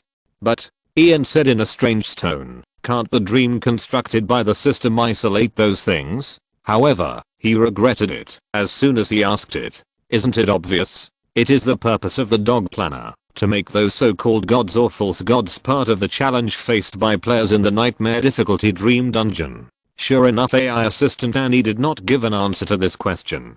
Ian said no more, but clicked on the scroll. Please choose the difficulty of the dream. Simple, medium, difficult, nightmare. Ian clicked difficult steadily. Although the rewards of this level of dungeon are definitely not as good as those of nightmare, at least it will not cause danger. After all, it was the first time to play this thing. Ian had no idea of pretending, and his current development was good, so there was no need to seek excitement. The next moment, the information of the dream dungeon that Ian had drawn appeared in front of him. Name, Heart Demon Labyrinth difficulty, difficult type, exploration rules, #PLAYERS have a total of 72 hours of exploration time, and can re-enter the dungeon every time they fall asleep. #PLAYERS can revive an unlimited number of times in dreams. #PLAYERS can choose to revive at any time point they have experienced before, but the time the player has consumed will be counted clearance conditions. Unknown. It's hard to do at first glance. Ian was a little helpless. Although this dungeon allows players to revive infinitely, and even choose when to revive, the more difficult it means it is to pass. Forget it. The difficulty is chosen by oneself, and it is reasonable that it is not easy to pass. Without further entanglement, Ian fell asleep and entered the dream. There was a sound of air being pierced by his ears, and Ian suddenly opened his eyes and saw an arrow nailed to the bone white fish beamwood pillar next to him, only 5 centimeters away from his ear. He didn't have time to think about what happened, but instinctively ran to the corner of the street, because in his field of vision, the hunter who had just shot an arrow at him drew his bow again. He didn't want to be killed right at the start. Ian had just run a few steps when the sound of the air being pierced reached his ears again. Unfortunately, the human body outline plot that is common in TV dramas did not appear. He only felt a shock on his shoulder, and then he lost his balance and fell to the ground. But the intense pain he imagined did not come immediately. On the contrary, he only felt that he smelled a very foul smell. He got up from the ground and looked carefully. It turned out that he was lying in a pile of corpses. The internal organs of a corpse were wrapped around him, and a mixture of blood, gastric juice and unknown body fluids covered his face. So disgusting. Damn. What the hell is this copy? Ian's stomach was churning, but he held back and didn't vomit. He stood up and looked at the environment here. Soon, he recognized this place. This was the salt field outside the town of Earl Harroway. The salt mine was very quiet at night. There was no other sound except for the cicada chirping accompanied by the wind. Is this the so-called inner demon maze? Is this place worthy of being my inner demon? Ian said with some disdain. He began to walk forward. There were corpses all over the ground, and he couldn't judge the conditions for passing the level. However, as soon as he raised his leg, he was tripped by something under his feet. He looked closely and saw the face of the merchant player Haru on the corpse. Haru's body was already bloody and his clothes were torn to pieces. His head was not connected to his neck, but drooped on his belly, but his cloudy eyes with enlarged pupils stared at Ian. Ian suddenly remembered the look in Haru's eyes when he looked at him for the last time, full of anger and fear. This made Ian feel irritated, but he couldn't do anything. After all, the thing in front of him was just a corpse. In a trance, Ian suddenly saw Haru's body move, and then the corpse actually stood up holding his head. The face on the head without a trace of blood suddenly sneered. Ian sneered in response and immediately drew out his sword to chop it over. He had no hobby of whipping corpses, but he would not hesitate to kill this kind of corpse ghost. Ian swung his sword and the corpse ghost Haru was cut off on the spot. However, the next moment, Ian's eyes flashed, and he felt a sharp pain from his shoulder. He lowered his head, and found that the arrowhead of a conical arrow had pierced through his shoulder, and half of his body was already stained red with blood. Ian fell to the ground, and the scene around him became the scene at the beginning. From these milky white buildings, he could roughly guess that this was the White Wall City, before it was destroyed. Footsteps sounded in front of him. Ian raised his head, and saw the guy who had just shot him with an arrow approaching. A scar extending from the neck to the lower abdomen was across his chest, which was particularly hideous. It turned out to be you. After seeing his face, Ian smiled. It turned out to be the first player I killed, a thing that didn't even deserve a name. Chapter 195 Scene 1. However, Ian could not get up. He only felt that life was draining from his body. The pain in his shoulder gradually faded, and the strength in his body seemed to be gradually drained. You are dead. Please choose the time to revive. A line of text appeared in front of Ian, and he realized that his first round of dream adventure had ended so absurdly. The option in front of him was a progress bar with only 3 minutes, and he could choose a time to revive at will. The upper left corner was the current time that had been used, which was currently in a paused state, which meant that the time was not calculated while he was waiting for resurrection. Without thinking too much, Ian directly chose to revive at the 0th minute. As expected, the sound of breaking through the air sounded in Ian's ears again at the beginning. This time he was not as confused as before, but left and looked around, trying to find a place to hide. But he was immediately disappointed, because the street was clean and empty, and he had nowhere to hide. The next moment, a sharp arrow pierced Ian's chest. In a blink of an eye, he appeared again in the salt mine of Earl Harroway's town, and Haru's body stood up again. This time, Ian did not choose to kill the corpse ghost, but turned and ran out, because killing Haru would return to the White Wall City again. At that time, he was already in a state of being shot in the chest, and he would die immediately if he went back. Even if he resurrected again, he still couldn't escape the plot killing at the beginning, and he could only think of other ways to break through this dilemma. At the entrance of the salt field, Ian found an old horse. He rode on the horse and left there quickly. After walking for a while, Ian noticed that nothing followed, and he was relieved. To be honest, Ian is now very confused. He doesn't know what to do next. In a sense, he is now in a dead state, and the reason why he can still jump around is entirely because the copy inexplicably switched scenes. This process is completely illogical, but if it is logical, it is not called a dream, and the dream itself is the most absurd thing. So if you want to clear the dream dungeon, you must find a method that conforms to the logic of the dream itself. So Ian fell into deep thought. What should I do next? The conditions for clearing the dungeon are unknown, which means that the condition can definitely be inferred from what I'm currently experiencing. And I have only experienced 2 things now. One is being killed by the plot at the beginning, and the other is that the scene changed after being killed, delaying my death.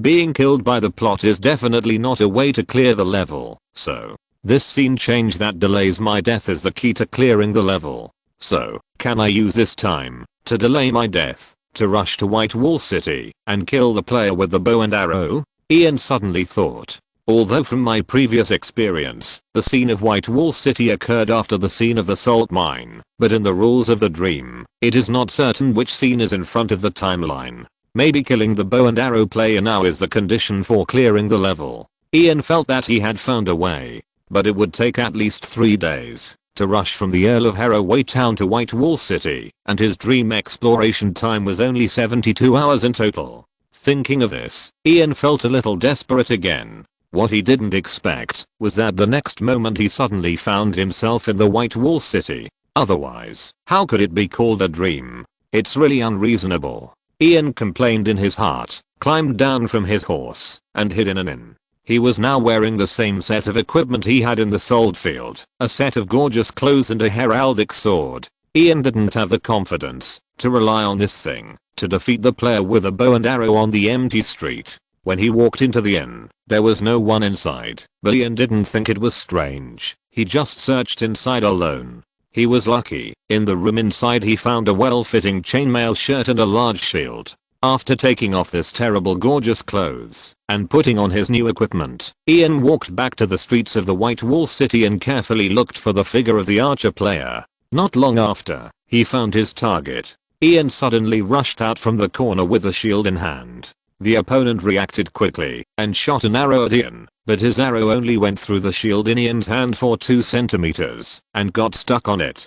Just as he drew his bow and prepared to shoot the second arrow, Ian had come close to him and pierced his chest with a sword just like before. The next moment, Ian returned to the salt field in the Earl's town, and Haru stood up again. Ian did not choose to leave again, but chopped Haru with a sword and dismembered him again. This time the scene did not switch again, and Ian remained in the same place. He breathed a sigh of relief. He really guessed right. After killing the archer player, the plot kill he suffered at the beginning had been lifted. However, before Ian had time to be happy, he suddenly saw that all the corpses around him began to move. Soon, everyone stood up. Mercenary Captain Kamer, Old Mercenary Adam, and the entire mercenary team that was destroyed by Ian that day. Unlike Haru who only scares people, these gals all have weapons in their hands. There are more than 10 of them, but there is no Roland Keith by his side. Damn it. Ian cursed and turned around again to escape. But the other party seemed to know what he was thinking and had already sent people to block the exit of the salt mine, blocking his retreat. Ian had no choice but to raise his sword and rush towards the 4 gals guarding the entrance of the salt field. As a player who is proficient in swordsmanship and has been trained for a long time, Ian found that, although he had basically not experienced any actual combat, his combat effectiveness has been significantly improved compared to usual. In just half a minute, he chopped down all 4 gals in front of him. Although these things stood up again, if they were replaced by normal humans, they would have been dead. During the battle, Ian was caught up by Kamer and others behind him, but he was not in a hurry to escape at this moment. A real-life opportunity that can be resurrected infinitely. Where can you find it outside of the dream? Thinking of this, Ian turned to fight, and soon he was entangled with several gals. Although he soon fell under the swords of the gals, because he was outnumbered and the enemy could not be killed by normal piercing damage, Ian was still very satisfied with his battle. Being able to fight with a group of gals to this extent was beyond his expectations. Of course, this was also related to the fact that he knew he would not die anyway, because he had no fear in his heart, so he could fight calmly. From this point of view, it is not so difficult to understand that the Unsullied can become one of the best soldiers as eunuchs. You are dead. Please choose the time of resurrection. Familiar words appeared in front of Ian. This time he chose to resurrect at the time when he just appeared in the salt mine. After killing the archer player, Haru's body stood up for the 3rd time tonight, but Ian did not rush to chop him down. He just pushed him down and then went into the house in the mine. He found the miner's flint inside and used it to light the bonfire in the courtyard. Ian then piled up all the bodies in the mine together, poured oil on them, and set them on fire. When the bodies were about to burn out, he kicked Haru's body in as well. This time, no gals could get up, and a line of text appeared in front of Ian. Successfully cleared the first scene. Dungeon exploration degree 10%. Player's mental power +2. What the hell? Are awards calculated for each scene? Ian was a little surprised. Although 2 points of mental power were not much, it took him less than an hour from beginning to end, and he used the time in his dreams. If he could clear the entire dungeon, he would undoubtedly get a huge improvement. Of course, the premise is that he can pass it. Chapter 196. Message from the Lord of Light. Disputed land. Illyrio said Viserys would bring 50,000 Dothraki to join us, but now not only have we not seen the centaurs, but even Pentus has been plundered. If we had followed my advice and married Daenerys to Quentyn Martell, we could at least have secured Dawn. Tristan Rivers complained. I told you Illyrio was playing with fire, and the centaurs were unreliable. Another sergeant supported him. My opinion is to send troops immediately. If we wait until Tywin is suppressed by Robert and the whole of Westeros surrenders to the banner of the crowned stag, we will lose a last chance. Tywin can't be our ally. Have you forgotten the crimes he committed against the Targaryen family? We have no choice. Our manpower is not enough to deal with any of the 7 kingdoms, let alone the 7 kingdoms combined. So you choose to be a coward? Watch your tone. Beware that I cut your tongue. Then you will see how my sword will respond to you. Enough. You are like a group of noisy gossips now. Harry Strickland saw that 2 senior sergeants under his command were about to fight and finally had to show the dignity of the captain. Unfortunately, several people just looked at him coldly and didn't take it too seriously. Everyone knew that the former treasurer was a coward. He was able to become the captain only because he became the most senior person in the Golden Company after John Connington left. However, the senior officials stopped after complaining a few words each because they knew that such quarrels could not solve the problem. Is there any new news from Pentis? Captain Harry breathed a sigh of relief after seeing that everyone gave him face and turned to the intelligence officer Lansonomere and asked, is there any new news from Illyrio? No, Captain. Lansono shook his head. Half of Pentis has been burned down, including Illyrio's mansion. We don't even know whether Illyrio and Viserys have escaped. As soon as Lansono said this, the whole room fell completely silent. If Financial Officer Goris Edoin was the first to break the silence. I mean if they all failed to escape, then our plan to restore the country.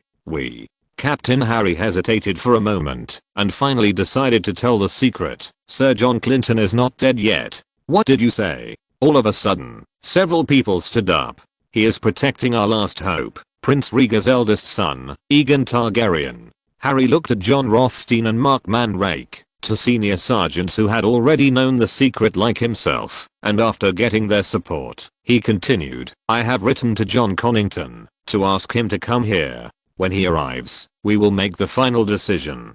King's Landing recently, Varys often stared at the flames in a daze, hoping to get some new illusions from it. Since the last dream, Varys began to doubt whether he really inherited the Targaryen family's ability to prophesy dreams, so he looked through all the books related to dreams. To his surprise, he could not find any precedents like his own. The content of the prophetic dreams was so obscure, basically some hints that were difficult to interpret, but he saw a human face so clearly. This made Varys have to wonder if there was really a god or a devil trying to convey some information directly to him. Unfortunately, in the following days, he never had a similar dream again, and he never saw anything in the flames again. He could only hope that his little birds on the other side of the narrow sea could bring back some valuable information about the young earl. Of course, this process would be quite long. A knock on the door interrupted Varys' thoughts. Lord Varys, Lord Baelish wants to see you. The servant asked at the door. Let my old friend wait for me in the reception room. Varys chuckled, and it seemed that someone couldn't sit still anymore. Volantis, I feel my power slipping away. Bonero, the supreme priest of Volantis, stood beside the holy fire and whispered to his confidant Makaro. No, it should be said that the power of the Lord of Light has fallen silent again. This shouldn't be the case. The magic tide has just appeared, and my lord's power should be recovering. I had a dream a few days ago. I dreamed of a young Endel knight with a black dragon behind him. The most terrifying thing is that I saw his face. Bonero paused. The Lord of Light has never conveyed information to his believers in such a straightforward way. Perhaps this incident caused him to consume the power he had just recovered and had to return to silence. What does the Lord of Light want to tell us? I don't know. The dream was interrupted the moment I saw his face. Bonero shook his head. However, the person who can make my lord warn us at the cost of falling silent again, if not the apostle of my lord, is a pioneer of the god of cold. The night is long and dangerous everywhere. Lord of Light, protect us and show us the way. In the next 3 days, Ian basically slept all the time, but he only managed to pass scene 3 after spending a full 50 hours of dungeon time. And because moving in the dream dungeon does not give the body rest, after 3 days, Ian only felt dizzy and exhausted. Therefore, he had to temporarily give up the exploration of scene 4 and decided to rest for a few days.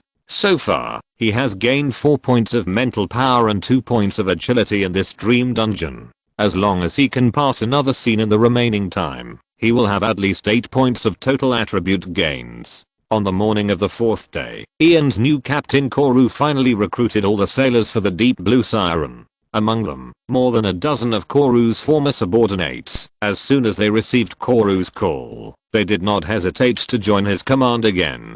The Deep Blue Siren is a large sailing ship of Volantis with a total of 280 oars. In order to make a quick deal, Darren spent 6,000 gold dragons to take it down. Unlike the haste of buying the first ship, this time Ian had plenty of time to arrange the personnel. He ordered the dismissal of all the sailors on the original ship, and after appointing Koru as the captain, he transferred half of the sailors from the Kiss of the Breeze Goddess to work on the Deep Blue Siren. As for the rowing work on the two ships, Ian chose to buy 300 slaves from Taroshi to perform his selection. These slaves came from 5 ethnic groups and spoke 3 different languages. In addition, he also bought a group of 80 slave warriors and several boxes of crossbows to supplement the strength of the ship. After everything was arranged, Ian chose a favorable wind time to take the fleet away from Taroshi that afternoon. In the next 2.5 days, they crossed the Stone Steps archipelago and officially entered the Summer Sea. The whole voyage was unexpectedly smooth, and they did not encounter the pirates who were rampant in this generation. If there are still no accidents, then in 3 days, they will arrive at the next free trade city Rees. However, Ian did not plan to dock in Rees. They equipped Taroshi with enough supplies so that they could sail directly to Astapa. P.S. According to the subscription situation, I decided to delete the plot of Blackfire, Dream, Golden Group that will take place in Tirosh/Disputed Lands in the outline. This plot is a parallel story of dream and reality and involves the interference of 2 gods. It will be a long and complicated story. Since everyone is eager to see the Lord part, I will not go against you. If you don't want to see it, I will not write it. Let's go directly to Slavers Bay. In addition, according to the previous promise, the average subscription of more than 500 last month has increased by 500 compared with 0 the month before. A total of 5 more chapters will be added this month. Because I was hospitalized for a period of time at the end of last month, I can't add more chapters now. I will add them before the end of this month. If you're listening to this novel on a channel other than Fanfic World, it means they downloaded and uploaded it without effort. We cordially invite you to visit our channel, Mundo Fanfic Novelos. There you'll find the original version of this story and you can explore many other novels of various genres. We're waiting for you to immerse yourself in a world of incredible novels. Chapter 197 The Savage's Proposal. How dare you? Joffrey shouted angrily, I'm the Crown Prince. Joffrey was knocked to the ground again before he could finish his words, causing the onlookers to laugh. You will regret this. Joffrey climbed up, his face flushed, and his beautiful golden hair was covered with mud. And you will all regret this. I will let my mother order you to be killed. Kill you all. The wild boy who had just knocked Joffrey forward took a step forward, and Joffrey was frightened and stepped back quickly. He accidentally slipped and fell to the ground again, and then he cried in grievance. The onlookers laughed even louder, and the sound became more and more harsh in Joffrey's ears. Kill you all. I will let my mother kill you all, he muttered while picking up a small stone on the ground. Joffrey wanted to throw the stone at the boy who had just hit him, but when he met his eyes, he trembled all over, and the stone in his hand fell to the ground. Tyrion watched Joffrey being beaten from a distance without saying anything. He was happy to see his nephew. Perhaps it was also because his nephew was educated by the wildlings. Cersei doted on him too much, and Robert always ignored the children, which cultivated Joffrey's overly domineering character. Although the purpose of this group of wildlings is still unknown, they did not harm them. They even provided them with furs for warmth, which was enough. Thinking of this, Tyrion tightened his collar. It was really cold here, and the temperature was still dropping. The temperature at night had already dropped below freezing. Whenever the north wind blew, it would cut into his warmest sheepskin like a sharp knife. This is beyond the wall. These kind wildlings rescued him from the fate of freezing in the Black Castle, but they wanted to take him to a colder place. His second brother was really unlucky. The good news is that these wild women are very open, and you don't have to worry about whether there are prostitutes, like you do at the Great Wall. The bad news is that these wild women look down on dwarfs. If you ask them to pay, you will probably get a beating. Tyrion Lannister. A voice sounded behind Tyrion, and he recognized who the other person was. That was the leader of the wild men. At that time, he led 40 good men to attack the team from Winterfell to the Black Castle. They set up ambushes all around and laid a net, as if they knew that their party would pass through there. Although the escort team sent by Winterfell were all riding horses, no one managed to escape in the end. These wild men killed the escorted cavalry, leaving only Joffrey, Tommen, Jon, Benjen and their own lives, and took themselves and others through the secret passage under the Great Wall to the outside of the wall. For this, Tyrion really wanted to go back and complain to the Iron Throne about the Night's Watch and accuse them of dereliction of duty. If he hadn't been exiled. Yes, thank you for remembering my name, but I would be more grateful if you could ignore this unfortunate surname, my dear Freeman.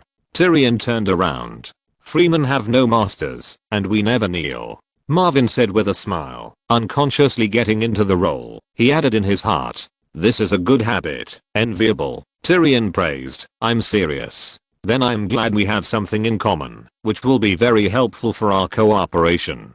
Cooperation? Tyrion raised his tone. He lowered his head from the back of his feet all the way up to his chest. I wonder what cooperation there is between the great Freeman and a dwarf who is less than half your height. If this dwarf's last name is Lannister, then there is. Tyrion frowned. He didn't like being reminded of this repeatedly. I'll tell you another piece of news that will make you happy, Marvin continued. Your brother Jaime has left the north, and if nothing goes wrong, my friend should be taking him boating on the Red Fork, and they will arrive in the Westerly soon. What did you say? This news made Tyrion instantly excited. Jaime wasn't captured by them? He is as free as you are. No, he is much freer than you are now. Your friend will send him back to Casterly Rock.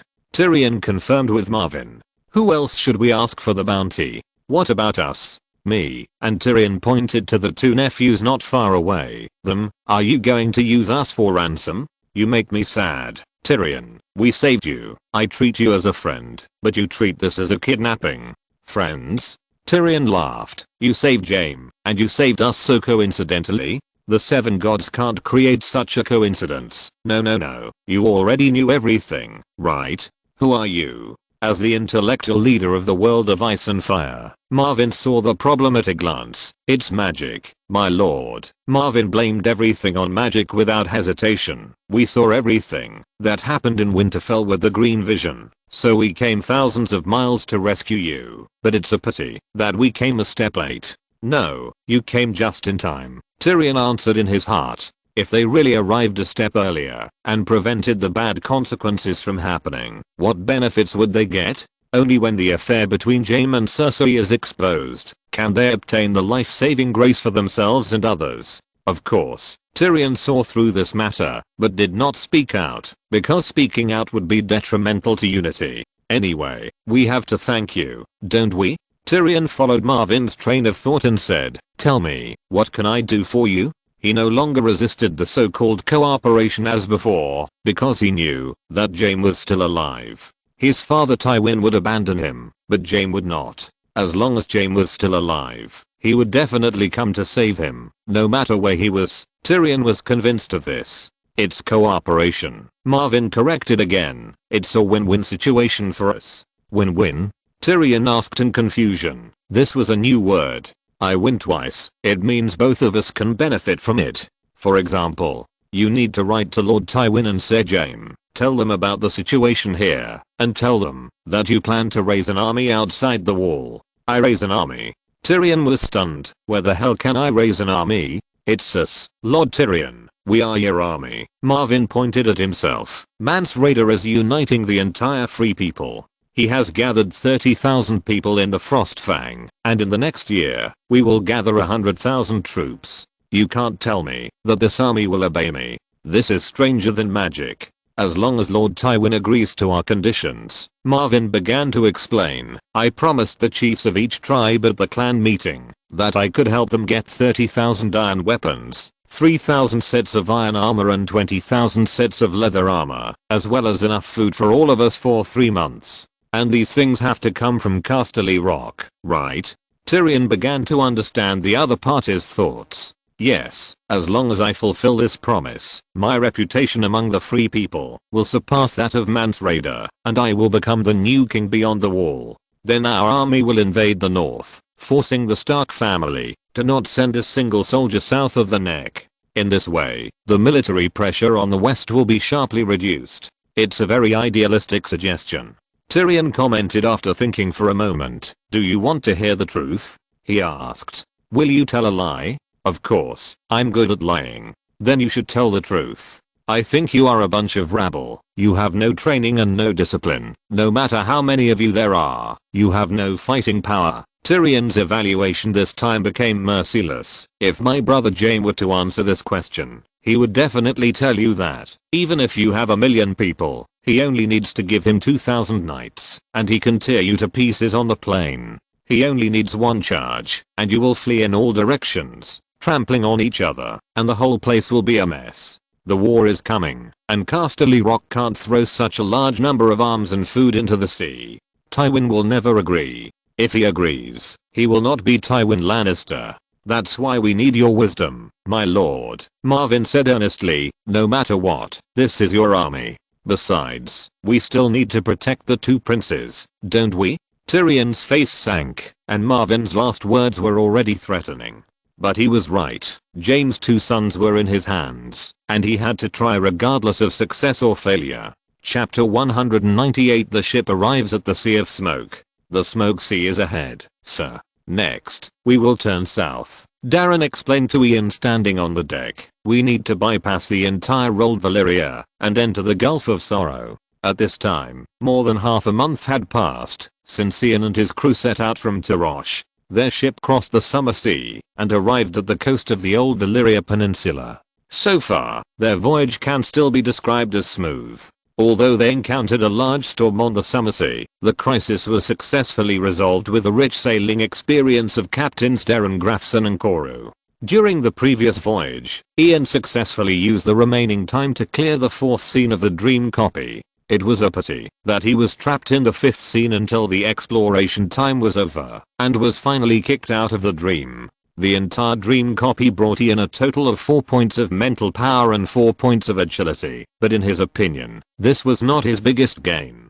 Compared with attribute points, Ian's series of high-intensity pseudo-actual combat in the dream copy significantly improved his combat effectiveness. In addition, Ian took the opportunity to learn Valyrian from Daenerys to further test the optional task bug he had discovered earlier. Although Daenerys felt strange about Ian's request, she still cooperated and used Valyrian to issue Ian 2 tasks that should be extremely difficult, in theory. Because of the bug, these 2 tasks were settled on the spot, and both were judged as easy by the system. At this point, Ian finally determined that the determination of the difficulty of the optional tasks was limited by the player's own status. Even if Daenerys, who was the king, issued the task, he, as the Earl and Hand of the Queen, still could not get a determination above easy. Ian had to admit that for the planner, the higher the status of the player, the difficulty of the optional tasks will not exceed a certain level. This is indeed a very effective balancing method, which can prevent players from becoming attribute monsters to the greatest extent. We have to go around, sir, Darren explained hurriedly, perhaps taking Ian's silence as dissatisfaction. Although there is a sea in the middle of the ancient Valyrian peninsula on the map, it is impossible to cross it. The Smoky Sea was part of the peninsula before the doom of Valyria. It was that disaster that shattered the Valyrian peninsula and flooded the sunken land with seawater. The seawater there boils all day long, and there are volcanoes and smoking reefs everywhere. There are even adventurers who bring back news that there are demons and sea monsters in it. I've heard of the doom of Valyria, and I'm not interested in the ruins of Valyria. Ian shook his head and dispelled Darren's doubts. Of course, Ian couldn't be so stubborn as to try to cross the Smoky Sea or explore the ruins of ancient Valyria. If there are really demons or sea monsters in it, his 2 ships will be sent to food, and relatively speaking, this is still the easiest situation to deal with. If there is a natural nuclear reactor in the ruins of Valyria as some readers have speculated, and the entire peninsula is full of nuclear radiation, or there is some kind of cursed power inside, then it is really a 100% sure thing that there is no return. And there is indeed some evidence for the latter. For example, in 54 AC, Princess Aery Targaryen rode the Black Death Valyria to the ruins of Valyria, and when she came back, she looked like she was severely cursed. Her behavior was suspected to be due to nuclear radiation. After obtaining Ian's consent, the two ships, the Kiss of the Breeze Goddess and the Deep Blue Siren, began to turn south, keeping a distance of about 150 nautical miles from the land, and circling the ancient Valyria Peninsula to the Slavers Bay. The last few days of the month passed by in a flash, and time came to the settlement day of the 4th month. Not surprisingly, Ian once again topped the scoreboard. Congratulations to the player who ranked first in the 4th month settlement day ranking list. Players receive rewards: 30 points, 3888 gold dragons, and 1, within the region, self-selected S-level NPC. The rewards have increased compared to the last time. Although the increase is not large, the ranking list has already provided a lot of resources for me. Another good news is that until now, the number of remaining players has remained at 26. That is to say, among the bottom 3 players in the last month's settlement, except for the unlucky guy who was drawn to be assassinated by the Faceless Man, the other assassins can no longer pose a threat to the players. If this momentum can be maintained, I can get the ranking list rewards for at most half a year. Ian was not in a hurry to open this new S card. Although I don't know how big the range of the so-called within the region of the system is, from experience, I can definitely draw an NPC that is active in the city closest to me. If I draw here now, the NPC will most likely appear in Volantis or New Ghis, and these two cities are not on my itinerary.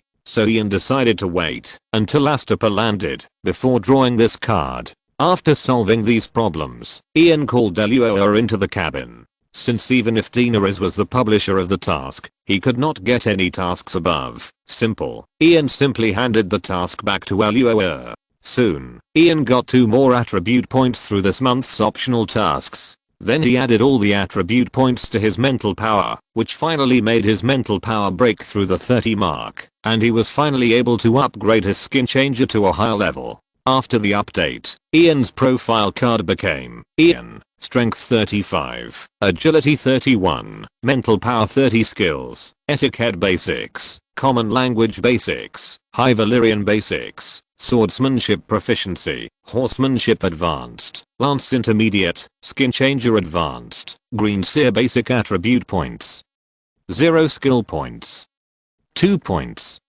225 items. Basic skill self-selected scroll *1 skill upgrade scroll *2. After possessing the advanced skin changer magic, Ian can control a total of 3 animals, including his own body, to move at the same time. Leaving the room, Ian came to the cage of his falcon, intending to make his first attempt to control 3 bodies at the same time. However, as soon as he entered the room where the falcon was kept, Ian looked at the sheep on the boat and suddenly stopped, and a bolder idea came to his mind. Indeed, after the skill upgrade, Ian's first reaction was to control his own body, the cat that monitored Celia, and the falcon used for high-altitude reconnaissance at the same time, so that he would not have to switch back and forth between the cat and the eagle in the future. But when he saw these sheep that provided milk for the black dragon Iron, Ian suddenly wondered why he couldn't change his shape to a dragon. Not being able to become a dragon rider himself is the biggest constraint Ian is currently facing, which means that the only dragon rider he can rely on is Daenerys.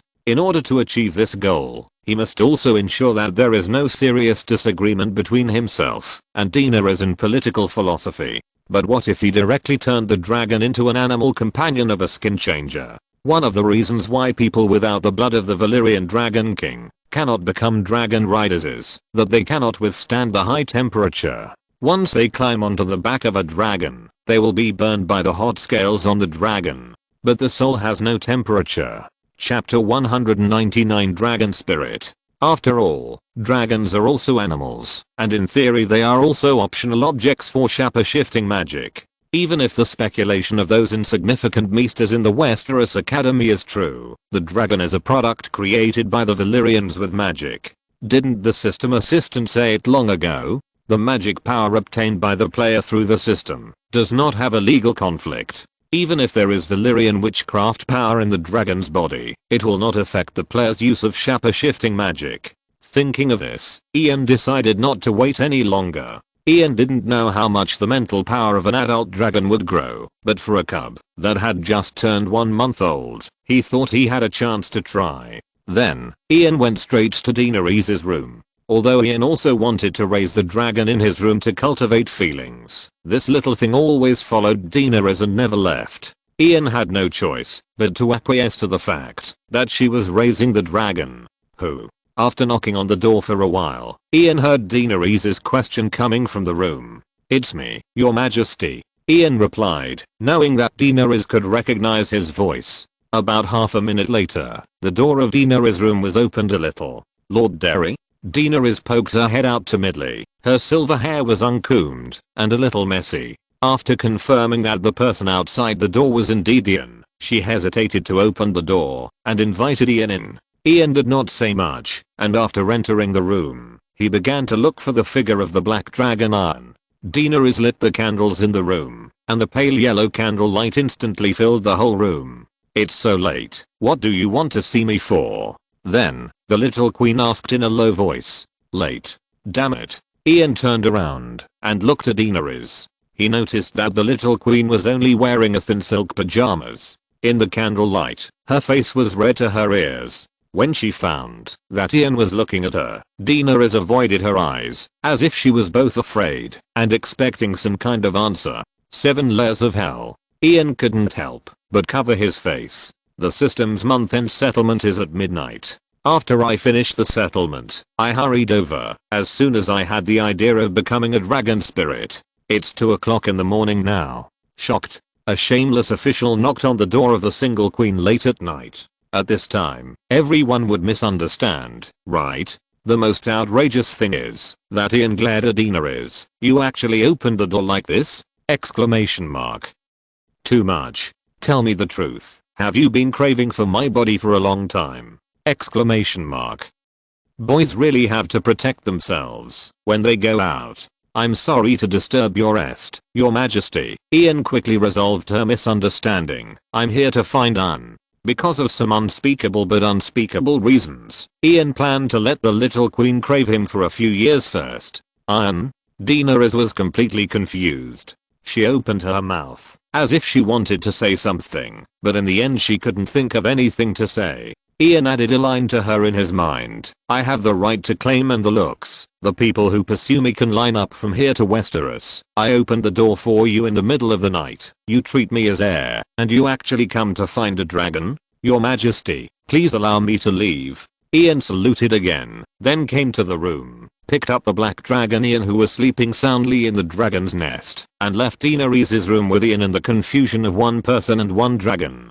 Daenerys was still standing there in a daze until Ian left for a long time. She couldn't figure out what the problem was. Finally, she moved her eyes to her chest. She found the answer. Sure enough, what Ian said in Illyrio's mansion, that he was so beautiful that no man would not be tempted, was like a compliment to say that Viserys would be a wise king. After returning to his room, Ian first fed Ian a bowl of goat milk. This guy has not been weaned yet, and it seems that he really regards himself as a mammal, so he calmed his emotions. After Ian completely relaxed, Ian suddenly launched an invasion of its consciousness. Ian's mental offensive was not fierce, and was largely just a test. After all, there was no precedent of a shapeshifter becoming a dragon spirit in the original book, and he could not guarantee that there would be no accidents, so he thought that, if he encountered a situation that he could not judge, he would withdraw immediately. But to Ian's surprise, the process of establishing contact with the shapeshifter was unexpectedly smooth.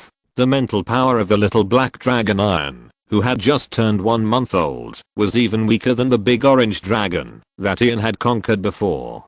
Perhaps for the long life of the dragon race, the growth of mental power in just 1 month can be ignored. In short, Ian changed Ian with almost no resistance. until the dragon flapped its wings and flew low in the room twice. Ian still felt that it was not real. As the system prompt sounded in his mind, Ian came out of that dreamlike state. After logging into the system, Ian saw the new email in his mailbox. Successfully transformed into a dragon, achieved the special achievement Dragon Spirit, and received 30 points. Special achievement? This is a novel thing. The reward points are more than the intermediate achievement, but less than the advanced achievement, and there is no scroll. In general, it is not a high reward. But the achievement of such an achievement tells Ian more clearly that all this is not an illusion, and he has really become a dragon spirit. This is a terrible advantage. Although the approaching of the long night will not give his dragons enough time to grow, so that they cannot grow to the age that can be pushed forward.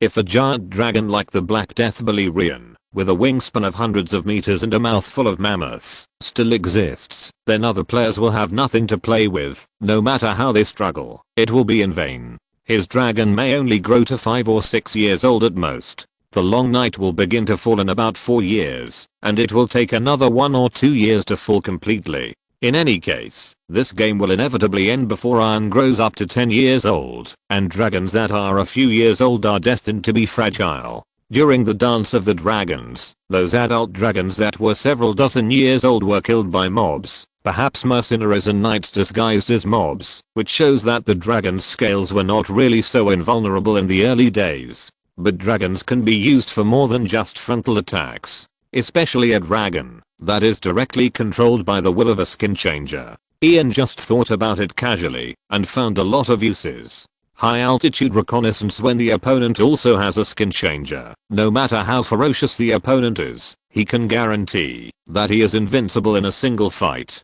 Attack scouts. A scout team acting alone cannot carry a dragon hunting crossbow. As long as these guys are killed, the opponent's generals will become blind. Attack granaries/grain roads. If you find that the opponent's granary does not have enough dragon hunting weapons, just burn it. If there are, you can attack the opponent's supply line at any time without taking risks. After all, the grain transport team cannot carry a dragon hunting crossbow at any time. If the opponent really chooses to carry it, then their grain transportation pressure will double. It is even possible to use it on the front battlefield. As long as the dragon is used in conjunction with the ground army, it is easy to effectively evade the enemy's air defense range. This is a true strategic level artifact. Chapter 200, Form an Alliance. Branded City Arm your wildlings. No, my father would never agree to such a condition. Jaime Lannister flatly rejected Oddys's proposal. My father will give you a box of gold as a reward for saving me, but he will never send weapons, armor, and food to arm a group of wildlings when the war is about to come. It's free people, Oddys corrected. No matter what you call them, they are just a mob. Jaime paused, but did not correct his words. That sounded a bit extreme. You have no training, no discipline, and no honor. You say you have an army of 100,000, and I will take it as true. But I can tell you that, even if you have 1,000,000 people, I only need to use 2,000 knights to charge in the wilderness to make you completely wiped out. Oddys's skin changer was only at the intermediate level. 200 kilometers was the maximum distance for him and his eagle to control at the same time, so he had never heard the conversation between his ally and Tyrion. Otherwise he would be surprised at how well Tyrion knew Jaime. He just frowned, expressing his dissatisfaction with Jaime's answer. Odysseus knew that Jaime was telling the truth. Just like in the original book, when Stannis' cavalry came to the wall, the wildlings claimed to have 100,000 men, but they were instantly frightened when they heard the warning of the cavalry's attack. They had no intention of resisting Stannis' cavalry, and the heavy knights of the Westerlands were far more elite than Stannis' hired cavalry.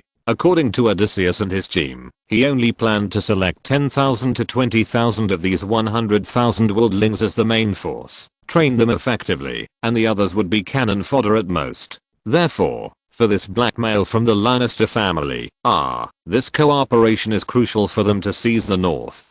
Casterly Rock, go and call all the lords to a meeting here immediately. Tywin Lannister put a letter into the fire and burned it, while ordering his servants. Have you decided to go to war? We have no news from Jaime yet. Tywin's brother Kevin reminded. Jaime has arrived at the Brand, and the Maester of the Marbrand family has sent a raven. Tywin pointed to the ashes in the stove. The letter that Tyrion wrote from beyond the wall was not a lie. The wildlings really sent my son back. Then should we agree to the wildlings' conditions? I can't judge for the time being. Tywin shook his head. Tyrion wrote a very beautiful prospect in the letter, but he is always good at talking nonsense. After Jaime returns to Casterly Rock, I plan to talk to the wildling who sent him back, and weigh their weight first. And Tywin paused. If Robert dies, we will need a new king.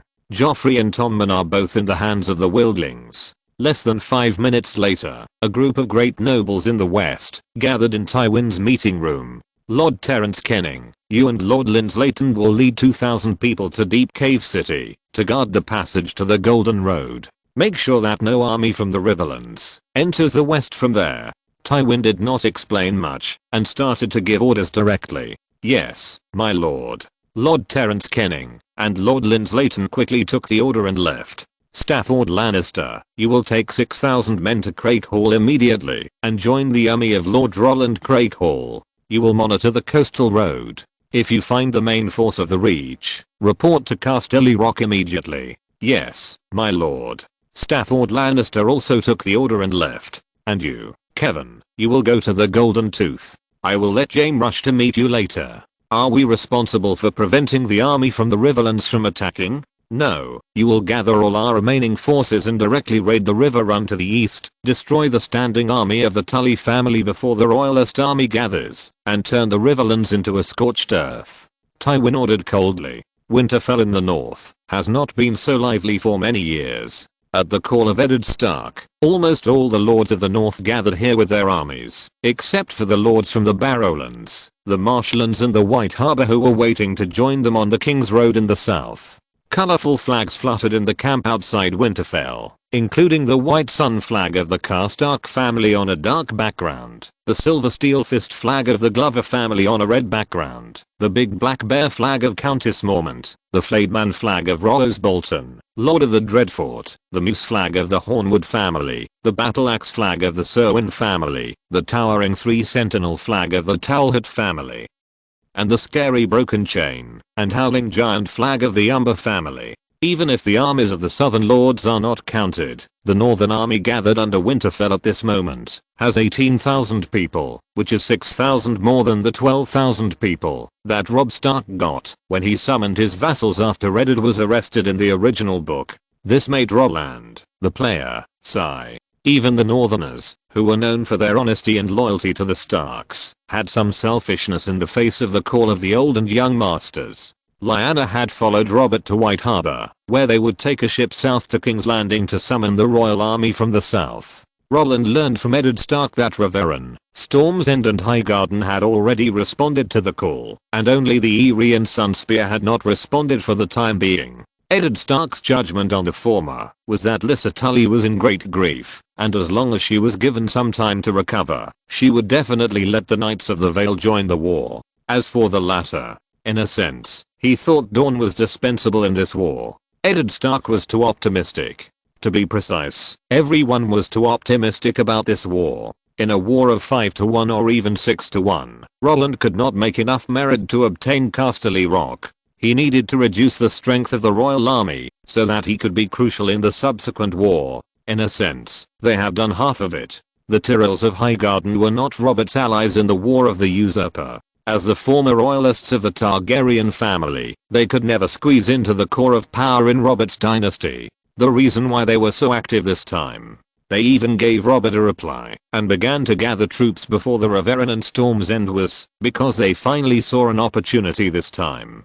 Cersei Lannister was dead, and the position of Queen of Westeros was vacant. Robert's three most important allies, the Starks, Tullys and Arryns, now had no daughters to marry. This was an opportunity for the Tyrells. They wanted to send Margaret to the throne of Queen Robert through this war to make Highgarden officially join the core circle of the new dynasty. From this, Lauren could imagine how angry Lord Mace Tyrell would be when he heard that Robert had brought back Lyanna from the north, and how angry the Queen of Thorns would be. You, Robert, would rather marry a girl from a small noble family in the north than marry my Tyrell family. This is a naked humiliation. Of course, this alone would not be enough to make Highgarden withdraw from the King's War. So, The rest would be handed over to the other two allies. They would attack the wall from outside the wall and force the North to withdraw from the war first. In this way, Highgarden, whose marriage wish was not satisfied, and Lady Alyssa of the Eyrie, who was controlled by Littlefinger, would naturally begin to pretend to obey the Iron Throne.